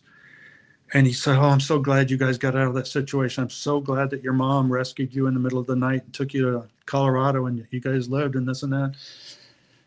And wow, that triggered my PTSD. I didn't even know it, Stan. Later that night, I was like getting really depressed, and I didn't know what was going on. But those childhood memories came back, and I did feel like I was suicidal. I was definitely feeling that way. I kind of had a plan, but I didn't take action. So this is 3 years before the 2017 thing, but oh wow, I did go to a mental hospital for treatment. But that was just a voluntary thing. And I even told my boss, I said, "Listen, I need a couple of weeks. If you need to fire me, cool. But I'm not feeling well. I need to go to the hospital." And he said, "Take as much time as you need." And I had a really good management team that worked for me. And I told them, they didn't know the suicidal part, but I said, I have to go to the hospital. You guys are going to be fine. We'll see you in a couple of weeks and, move past it. But the 2017 thing, I had to move. I had to go somewhere else, and ended up a couple of jobs that were really bad, moved around, and just not really good situations. Ended up back in Vegas with an old boss I used to have. So that's where I was. The last job I ever worked in timeshare was there. And now we're jumping to January 5th, 2019, where I had decided, and this is all guilt driven. This is all still, what did I do with the 2017 thing? What have I done? I can't live like this. No, I can't cope with life anymore. And I had a plan to end my life on January 5th, 2019, just over 7 years ago. So that was a something that no certain event happened, Stan. It wasn't like I did this and then that. It was just a year and a half of living with the guilt. That's all it was. I just lived with the guilt. I could never forgive myself. I was just guilty. I felt bad all the time. And so there was another Facebook message that I put on, which that was a suicide letter. That was a suicide note. And it was a goodbye. I didn't say anything bad about anyone. That was just my goodbye. And I turned my phone off. It was in a place called Red Rocks outside of Vegas. I don't know if you know the area. I do. Beautiful, very scenic. So I had planned this out for a couple of days before. And I had cased out a spot. I went during the day and during the night and been up there a lot. And I found a place where I said, okay, I can carry out my plan. And it was a carbon monoxide rig on my SUV. That was what I did. And so I found out, okay, if I'm here, no one can find me. No one can find me at night here. This is the best place to go. And I found it was in a national park. So waited until they closed, went to this remote area. And I am telling you, I had an SUV where I barely got to where I was going to go. And I said, okay, well, I'm good. Well, I put that Facebook post on and shut my phone off. That was enough time for them to find my location, the police to find out, my coordinates and find out where I was, because I didn't say anything about being in Red Rocks. I didn't tell anyone how I was going to die. I just said I'm leaving the planet. And there was a police and major manhunt for me in Vegas. Helicopters, police everywhere. Now, it hadn't started yet because about 30 minutes between the time I turned my phone off, made that Facebook post, turned my phone off, and then went to the location that I had selected was a good 30, 45 minutes. And then I had to hook up the hose and tape up the windows and do all that stuff. And I was in my car dying. I just remember feeling gone. I was gone. Like I was gone. It wasn't like I went to sleep. It was just like I was gone. I don't know how to describe it. The next thing I remember was seeing two guys come out of a truck. I'm laying down. I hear a noise. I kind of peek. I don't want anyone to see me. I'm almost dead. I'm laying there. Come on, just another minute. I just need another minute. Laying there. And I looked up and I saw two guys in white, all white, head to toe in a white truck. That's what I remember seeing. They didn't see me looking at them. I laid back down, came knocking on the windows. Hey, buddy. Hey, buddy. I didn't move. And they cut the hose, right? So I wouldn't, pollute the air anymore inside my vehicle. And they took off. And so now I'm coming to, right? I'm coming to, and I see helicopters. So now they're looking for me. Everyone's looking for me. And I said, I got to get out of here.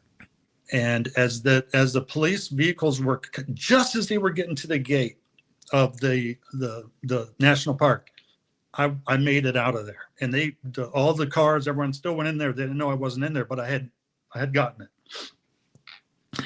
Had gotten out of there. And I drove 25 minutes to a friend of mine's house. I don't know what I'm going to tell you next. I don't know how I made it from Red Rocks to his house in Henderson 25, 30 minutes later. Because I remember being in the emergency room and they had to pump carbon monoxide out of my lungs. They said I still, hour and a half later, had enough lethal amounts of carbon monoxide in my system. So how I made the drive to his house, I don't know. But I think it was all otherworldly intervention. Sounds like it. Yeah. Well, who are the two guys in white? Don't know. I don't know. They took off. They were on the team, buddy. Yeah, they cut the hose and took off. They were on the team. Yeah. Yeah. Yeah. My best guess, my hunch is it's angels. I think I had some angel looking after me and said, "It's not your time to go." Verse in the Bible, Hebrews 9:27, one of my favorite verses because I say it all the time. It's appointed unto man once to die, after that the judgment. It was not my appointed day, Stan. Right? I thought it was time to go. It was not. So I get through the hospital. It was excruciating. It was really hard, really hard. And there I did lose my job because I went in that day on January 5th. I turned in my laptop, my keys, and I did the same thing. I said, I don't work here anymore. What? I said, no, I'm done. And don't bother trying to get in touch with me. And then about 4 hours later is when I did my thing. So I did not have a job to go to. And my sister took me in.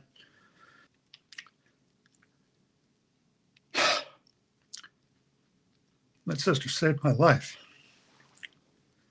And she took me in. No one wouldn't have anything to do with me, man. And moved to Charlotte. And I couldn't work. I couldn't do anything. I couldn't do anything for about 6 months. And she just got a U-Haul and got my stuff and come down here and put it in storage. I stayed with her. I ended up living with her for a couple of years. I tried to get disability, try to get approved for disability with mental health. That's a topic for another podcast, man. Okay. That's a topic for another podcast. Why people that are dying, Stan, in this country cannot get the money that they've paid in over the years to help sustain them. I got an attorney, tried to get it. I was denied. And so, I guess I got to go back to work. And I worked part-time. I did some jobs, not in the timeshare business, but I worked to get back on my feet. Worked on my relationship with my family, with my girls. No, Audrey and I were done. We were done. So yeah, sure. I get that. The legal separation started and we were divorced, because in North Carolina, you have South Carolina, North Carolina, both, you have a waiting period. So we got divorced in January of 2020, said this is, got to be, can't be married anymore. And worked on a relationship with my daughters, and it was tough. It's been tough, but that was just the regret, catching up to me. And again, the PTSD and the depression, the bipolar depression that's not treated, is life-threatening in my case. What I had done in 2019 is I had taken myself off my meds because I thought I was good. You feel better for a little while, and then you're hero to zero, and it's so fast you don't see it coming. And I bottomed out and did that thing, and tried to take my life with the carbon monoxide deal. But I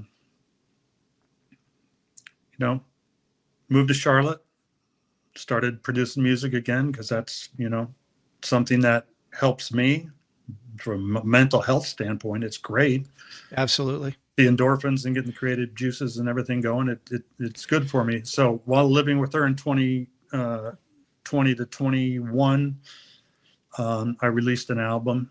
I think it was my second one, maybe third, because I had time, and she had played. I'm actually looking at all your albums right now. Yeah, so she had. I'm looking at them online. Yeah, she had a place for me to have my studio, because she knew that was important, and I had nothing. I lost everything. I just had a couple guitars in the studio, and had to start over. Right. So, I've my youngest daughter screamed at me in a way that I'll never forget when I told her I'd come off my meds. Said I wasn't taking my meds. You can't do that, Dad. You can't do that. Why did you do that? Why did you do that? And I promised her I will never not take my meds the rest of my life.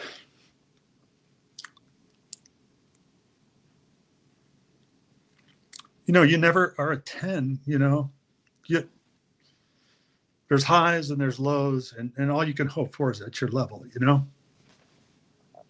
maybe a 5 or a 6, 7 sometimes, but it's manageable when you're medicated. So, as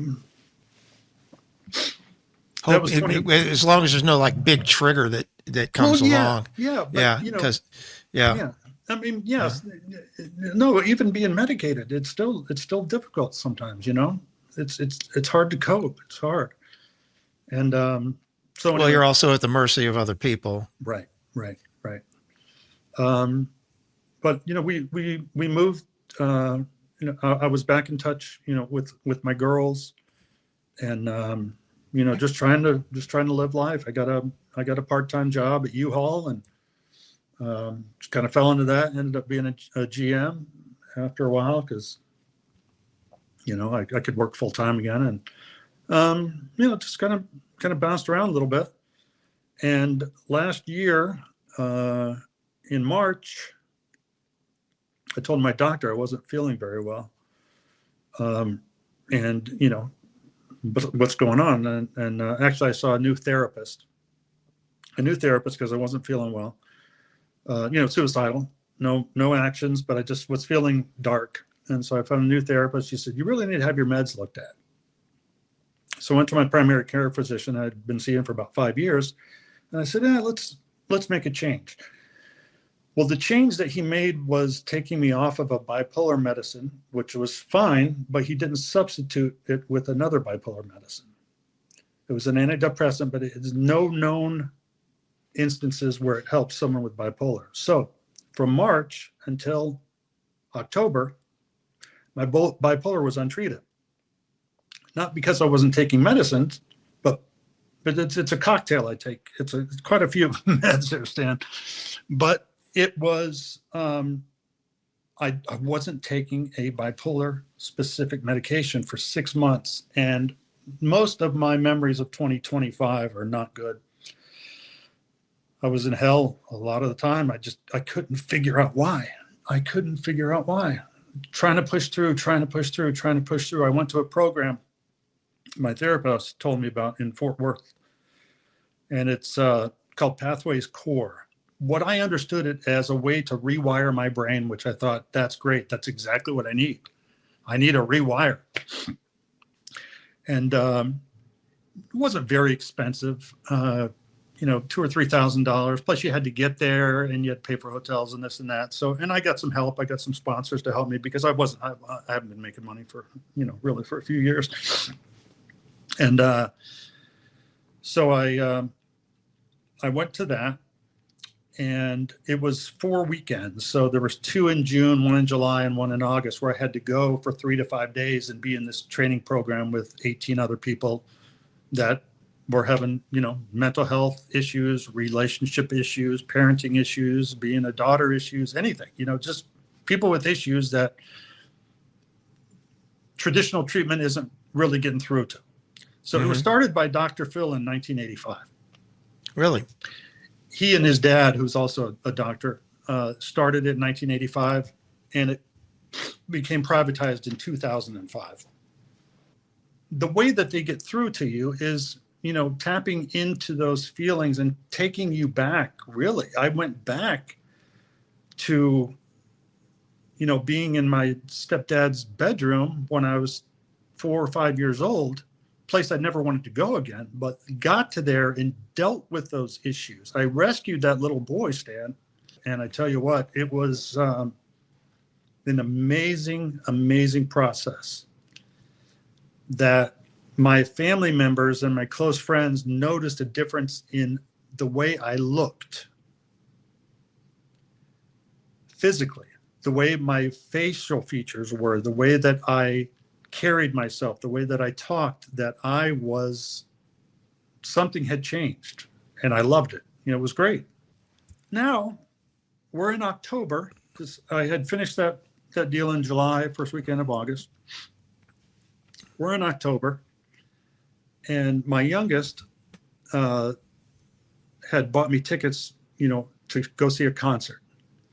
And she said, hey, I'm really proud of you for going through that deal in Fort Worth. I know it was tough, and I'm surprised you were going to go see Billie Eilish. And, Oh, yeah. Yeah. So, I happen to be a fan. I think her brother's a fantastic producer, and I like a lot of her stuff, and she likes it. So we went together. Mm. And so that was October 16th. I don't know, Stan, a week before that, I started feeling suicidal, and I feel like I'm not going to make it. I'm not going to make it, man. I'm going to take action. And I said, that concert kept me alive. The fact that I was going there, I was going to hang out with my daughter. I said, well, I don't want to do that to her. Right. Yeah. She spent, $600 or $700 for a couple of tickets, and we're going to go have a good time. I'm like, I don't want to do that to her. So I tell you what, I'm going to go. That's going to be my last thing I do. I'm going to go to the concert. I'm going to take her back to Charleston. This was in Raleigh. The concert was there on the 16th. She didn't know any of this. I appreciated how good the concert was, but I didn't enjoy it because my head was, this is my last day on earth. How did I get here again, Stan, after this treatment and everything? How did I get here again? She had no clue. I took her home. And I was going to come back up to Nashville and end my life. And on the way from Raleigh to Charleston, dropping her off, I snapped out of it. Stan, I snapped out of it. No thoughts of suicide. I'm like, what were you thinking, dude? How could you almost died. So I went back to Charleston. I went to Audrey's house, and I said, this is how I'm feeling. I had a plan to end my life. I want to live. I need help. And she said, well, do you want me to, what do you want to do? And I said, I need to go to a hospital. I have to go. I cannot be alone by myself for another second. I got to go. Well, you should talk to Paige. I said, yeah, I should talk to Paige. So I talked to Paige. I went to see her. The reason Audrey recommended I talk to Paige, which was great anyways, because she's a mental health therapist there in Charleston. So Audrey's in that line of work. She's has her own practice, and Paige is too. But Paige is really in tune with hospitals, therapy, what care programs there are in Charleston and things like that. That's kind of more her wheelhouse. I said, yeah. So I'll go. And I told her, and she says, you got to be kidding me. You're feeling suicidal? I said, yeah, I'm sorry.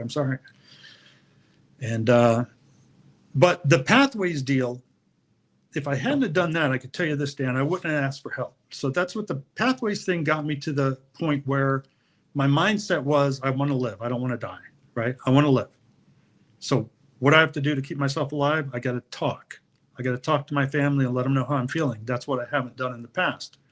So, I got that out of it, and I went and got help. And she said, oh, there's this place that I recommend that's really good. Let's see if we can get you in there. Made some calls. some other places. They're all her husband, Paige's husband, Josh, was helping out looking for places. And basically, I just hung out with them for a couple of nights, stayed right there, didn't leave their site, stayed right there, didn't go anywhere until they could find whatever the best, option was for places for me to go. Because it was going to be voluntary at this point, right? And anyway, so found one that we thought we would like. Go to the emergency room, they do the processing, make sure that I'm physically able to go into one of those places. And I went in there, and I was not good, man. I was not good. As I got closer to the time of going into the hospital, I knew that I was going to be very resistant. I knew that I would, it was a good chance I would try and flee, right? Because those places are not fun to be in. So I told her, I said, this is how it needs to go down. I said, you need to drive me to the hospital. Josh, who's a bigger guy than I am, I need you to hold me in the back seat, and I need you to contain me. I'm going to try to fight. I'm going to try to flee. I'm going to try to not go, but you guys have to get me there. Promise? You'll get me there? Promise.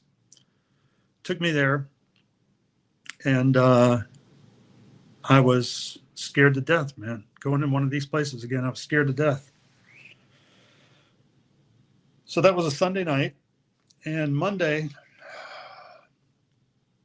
morning, I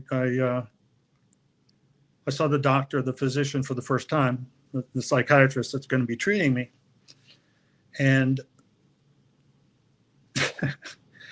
it was so bizarre. I'm sitting there, and she's going over my meds and everything. And what got you here and what happened? I said, I don't know. I went through this program, told her about it. I know I'm going to live. I don't walk around that I'm suicidal all the time. I want to live. I went for help. Hey, that's a good thing. Usually don't do that. And so she says, why aren't you taking bipolar meds? And I said, what do you mean? I'm taking all my meds.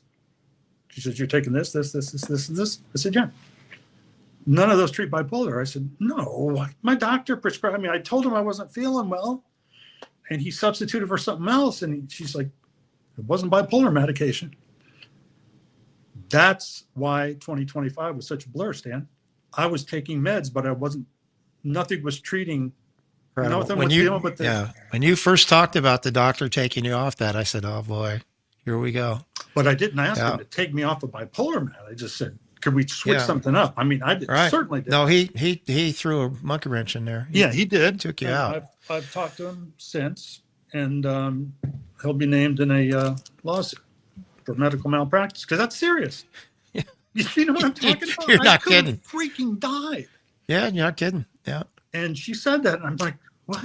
She said, oh, you're going to be fine. And I said, what are you doing in here, man? You look like you have your stuff together. You got a family, you got daughters that love you. Why are you in here? I said, I don't know.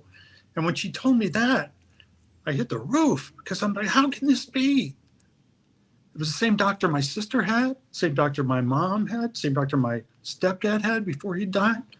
Great physician, great guy, but he screwed up. Almost cost me my life. And made a switch, and within 2 to 3 days, I was brand new. So it was the medication. 100%. I was not being treated for 6 months.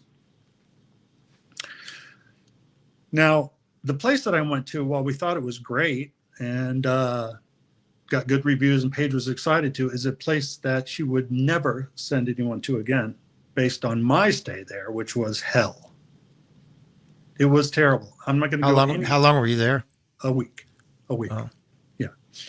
So part of the other thing I told Paige when we're going in, I said, the other thing, this is a condition, you must have me committed. What that means is there has to be a court order. There has to be a judge sign off on me leaving the facility. And I told her that so I wouldn't be able to say after 3 days, I'm good. I'm good. I don't need to be here. Just kidding. Yeah, I'm good. I needed to get fixed. And it was medication. It was simple. But man, did I pay the price. So there we are. That's my journey. But the other piece is, and what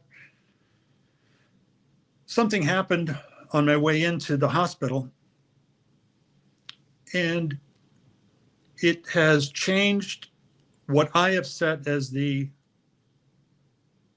direction for my course in life until the day I die. My daughter, Paige, who's a mental health professional, said, "Dad, you know, you can always call 988." I said, 988? And she saw that I didn't know what 988 was. And when she told me, I'm like, how could I have never heard this? Not one doctor, not one therapist, not a facility has even talked about it. So what I did while I was in the facility, I'm in a particular unit at the facility where there's 16 patients. Mm-hmm. So me and 15 others. I asked every patient in there for the same reason. They either tried to kill himself or they were thinking about doing it. I asked every one of them, what do you know about 988? Only 2 people knew. And the look in this one young man's eyes, his name is Zoe, killer guy, man. Nice young man in high school, has some struggles. He looked at me and his eyes started tearing up and he says, no one's ever cared enough to tell me about that. Thank you. And I thought, man, I got to spread the word. It was started in 2020. So the bill was introduced into law by a Colorado senator in 2019. It was signed into law in the summer of 2020. Interesting timing because COVID was in full swing. Yep. And the suicide rates were probably even higher than they are. Anyway, it was started as the National Suicide Prevention Hotline.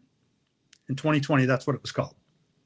Now it's known as a crisis hotline. Funding, as a lot of government programs do, great idea, let's do this. But then the funding, was bad in 2022. And another company stepped in called Vibrant.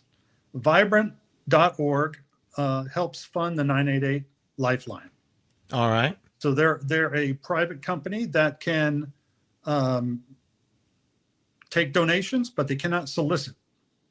They can't put a billboard up. They can't put an ad. They can't. I talked to them. They're in New York City. They can't go out and say, we need money, please help. But if you go onto their website and you kind of trip across it, obviously there's ways that you can give. They just can't go and ask for it. And I said, wow. Is it the relationship with the 501c3 that you have, or is it something that there's their link on the bottom? Yeah. Vibrant.org. And so Samsung Vibrant is the government thing, and Vibrant is the private company. So it's for emotional help. You don't have to be ready to jump off a roof, but you know what? You're a high school kid and you're struggling and you're being bullied, or you're just having friends issues, or you never had a girlfriend before and she left you and you're feeling bad about it and you want to talk to someone. It's all great, but no one knows about it, Stan. And when I say nobody, I go to people every day. I'll walk into a Starbucks, just random question. Just curious. Have you ever heard of the phone number 988 before? Huh? And I'll talk to 10 people and you'll get 2 or 3 that know about it. Nobody knows, Stan. And I maintain, this is dangerous opinion, but it's opinion I have, that the healthcare industry doesn't want you to know about it. Oh, that makes all kinds of sense, actually. Yes, it does. When you think about it. Oh, yeah. 988. I totally get that. People can get help there. Why would they come to me? Yeah. Yeah. So, that's hard to prove. I know it's hard to prove because I talked to a lot of lawyers and I talked about class action. They don't want to touch it. You take my doctor that's seeing me. This thing started in 2020. Yeah. Same doctor. When I moved to Charlotte, crisis mode, my sister took me in, found a doctor. 2019 was still treating me up until 2024. You put that guy on the stand. What was Mr. Godfrey's diagnosis? PTSD and bipolar depression. He's claiming he never heard of this 988 number that was started when he was under your care in 2020. Is there a reason you never mentioned it to him? You see where I'm going with this? Absolutely. This would happen 1,000 times over. More than that. Yeah. People just like 100,000 me times. with doctors just like him. Yeah. So it's not in our curriculums. I found that out.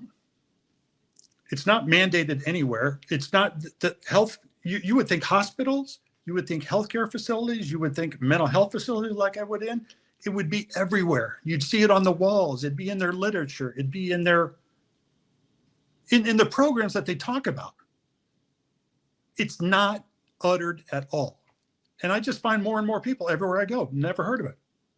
Never heard of it. That's a problem in this country, man. It is a problem. We have a lot of problems in this country. Yes. That's a big one because people are dying. You know that they only get 20,000 calls a day? That seems like nothing. You're right. You're right. You're absolutely right. So what about the billboards? What about the Super Bowl commercial? What about a big artist in the Christian community? And I've reached out to some and to people that are secular artists that have a platform. What does it hurt you at all to mention it at the end of your show? Okay, don't mention it. You have all this AV running pre-show. Put some stuff up there. There's all this nonsense, and I want your view on what you think about Trump and what you think about this person and that. All is rubbed in my face while I'm paid to go see your concert. Well, why not put something in that helps people? You see what I'm saying? I'm So crystal clear. Crystal clear. The first thing I did, I went onto my website. I put a little thing on there. There's a banner at the top. It says if you're hurting, or if you or someone you know needs emotional support, call or text 988. It's not too late. That has a nice ring to it, doesn't it? 988. It's not too late. I'm a marketing guy. There you go. So listen, I have been my creative juices are going, and I'm not going to talk about everything that I'm thinking of, but there's a lot of things. So what can I do that really costs me nothing? Just takes me a few minutes. Put something on my website. Put something on my Zuma G Facebook page. I have publicly said I will donate all of my 2026 songwriter royalties to vibrant.org. Every penny. You know, a songwriter royalties is only a portion of what you make, but still, it's something, right? It's a great idea. So if I can do it, why can't a big artist that has millions of dollars that doesn't matter to them just put a song out, do a benefit concert? Shoot, I thought, what about Nate Bargatze? He's here in Nashville. I happen to know his dad, great comedian, right? They're a Christian family, by the way. Getting to him and say, listen, suicide ain't no joke. And you have some guys up there and you do a special on TV, and it's all to support Vibrant that supports the 988 hotline. Mm-hmm. So I am just shaking trees and I'm doing everything. I'm sending emails, I'm sending messages, I'm DMing people. I am in people's face trying to get someone that has a big mouthpiece that can help me out. Well, that's not me, but I will tell you. But I'll tell you what I will do. Tell you what I'm going to do. Yeah, Monty. Tell you what I'm going to do. You've seen enough of my podcasts, I guess. You've seen at least a couple. Yeah. So you know that at the end of each podcast, I tell people about Jesus Christ. Mm-hmm. At the end of every podcast, I give the plan of salvation. But I've realized that there's so much, and I'm very, very, very concerned about things happening in the world today. Things that are being done to us through our food, through our water, and through our air. And the grand master plans of the most elite, richest people in the world who would like to eliminate 90% of the population of the earth and control the rest. You know, just to get rid of all the useless eaters. I'm just, you call them conspiracy theories, call them whatever you want. But I'm very, very concerned about those things. But at the same time, the only thing I can do is tell people about Jesus and take as many people to paradise with me as I can. That's all I can do. After talking to you today, I'm also going to do a speech about 988 at the end of every webcast. Wow, man. I'm going to recommend 988 to everybody as at the end of every show, because you know what? It's something I can do. And all I'm interested in now It's what I can do that helps. Right. I can talk all about the chemtrails we saw outside today, after 10 days of no chemtrails, and all of a sudden the whole sky is crisscrossed today, and knowing about the hydrolyzed aluminum and barium and strontium, and it makes people sterile, and the whole thing, there's all this stuff going on. The man's inhumanity to man. And the one thing I still have after all these years, and one thing that has stuck with me firmly, is my faith in God. I have that, and I depend on it. And at my age, and knowing how much time I got left, relatively speaking, I know that it's my job as a Christian man to tell people about Jesus Christ. And again, to take as many people to paradise with me as I can manage. So I will do that. 988 sounds like a fantastic thing, and I can't wait to share it with other people. That's all right. I heard Lowell's. I told this to Brent. I haven't talked to Brent in years. I talked to him a few weeks ago. I heard a voice while I was in the joint. I call those places the joint, like it's jail, right? While I was in there, and I'm talking to these kids and these people that don't know about 988. Well, they didn't know about the gospel either. So guess what? They got some of that. I heard Lowell's voice. Fish where the fish are. You're fishing where the fish are. Yep. Exactly. So I've been talking about this ad nauseum, and daily to people, and I just get nothing. I get stone face. I get, oh, well, so let's go. Like, what's the big deal? I'm like, what's the big deal? This 988 thing makes all kinds of sense to me, and I will do as much as I can. I have a lot of local people who watch my podcast. I will also put the word out that I think that every merchant, we have a tourist town here. It's very much a tourist town. Right. The whole Everett Street is all touristy stuff, all up and down, 4 blocks, the length of Bryson City. Yeah. But the population 1,750, by the way. I'll put the word out there that I think that each one of these businesses, these storefronts, should think about putting a card in their window, card in their window, I've a 988 little signs here and there, card in the window. Some friends of mine that know about this passion of mine. I had one in Austin, Texas, the other day. He sent me something he saw on the telephone pole. Someone had made a sign, 988. If you need help. And I was like, oh wow, cool. But I can tell you that there's a good share of depression around here. I mean, you've got a lot of poor people around here. You've also got the Cherokee Indian Reservation. Mental health, man, has no regard for race, for religion, for age, yep. or anything. It's serious. It's serious, and people need to know that there's a resource like this, which happens to be free. You can call it anything. I called it. I called since I got out there because you know what? I'm feeling a little down, or I just changed my meds. If I called them, I wonder what that would be like. Since I'm talking about it all the time, I really called and texted. They followed up with me. Are you doing okay? They got me in touch with a peer group. I said, hey, I recently changed medications and I'm feeling a little weird. I shouldn't be. Yeah. And they're fantastic. They're fantastic, and people just don't know. I even had a thought about what a great reason to have an assembly program in schools is to go to the principal and say, hey, your kids don't know about 988. Yeah.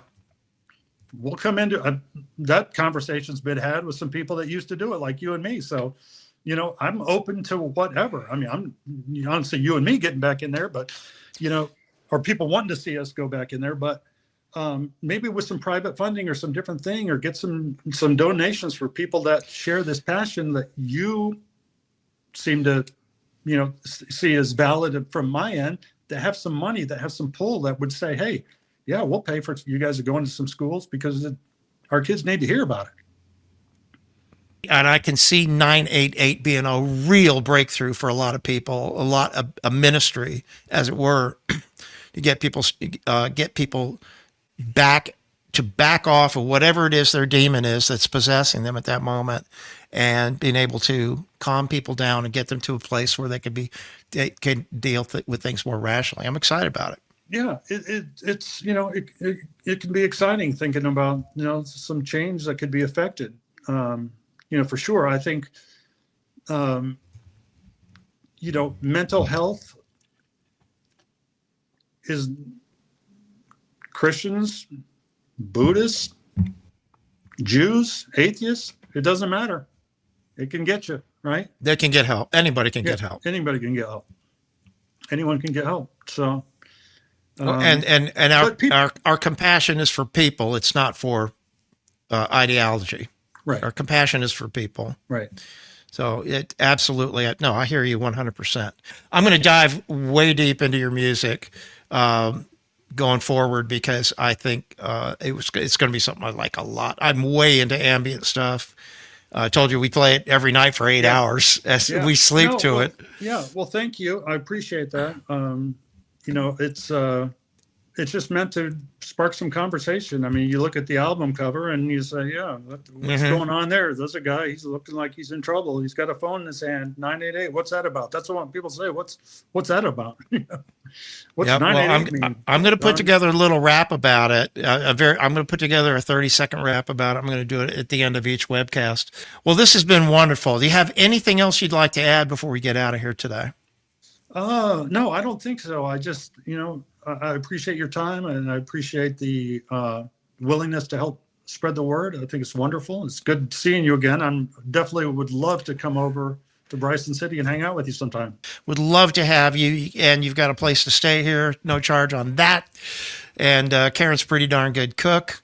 Nice. And there's also a couple of places we can go around here, but let's do it when the weather's warmer. Oh, for sure. We'll do it.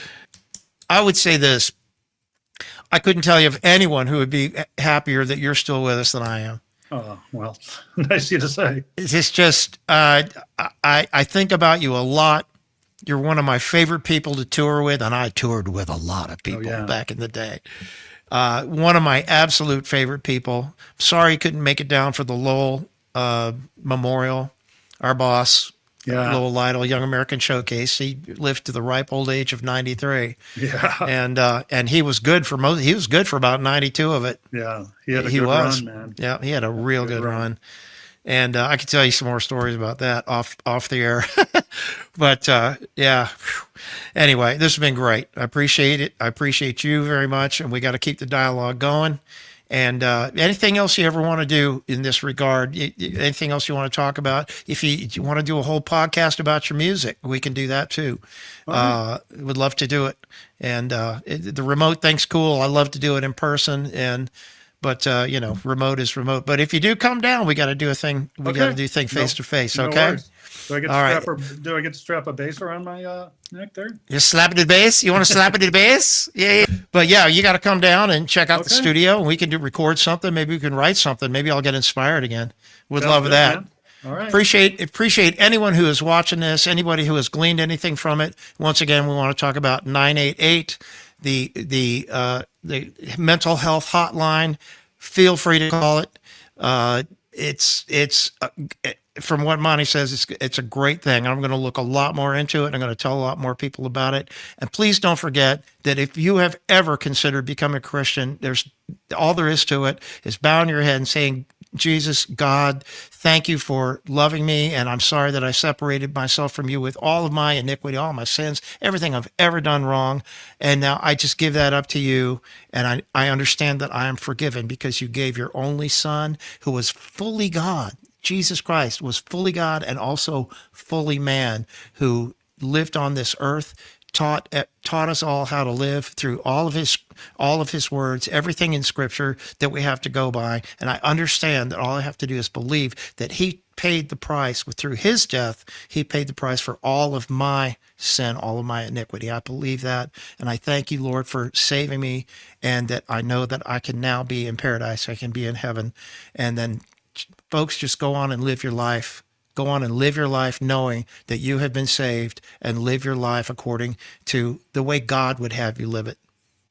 Anything is forgiven. All things are forgiven. Yeah. And that is the magic. That is the magic of it all. Again, thank you so much for being with me here today, Thank you, Stan. Monty. I can't believe it's been this long since we had sat down and had a heart-to-heart. But there you go. All right. And Well, I hope we'll see you soon. And everybody, thanks for watching, and we'll see you in the next one. Bye-bye. Sounds good.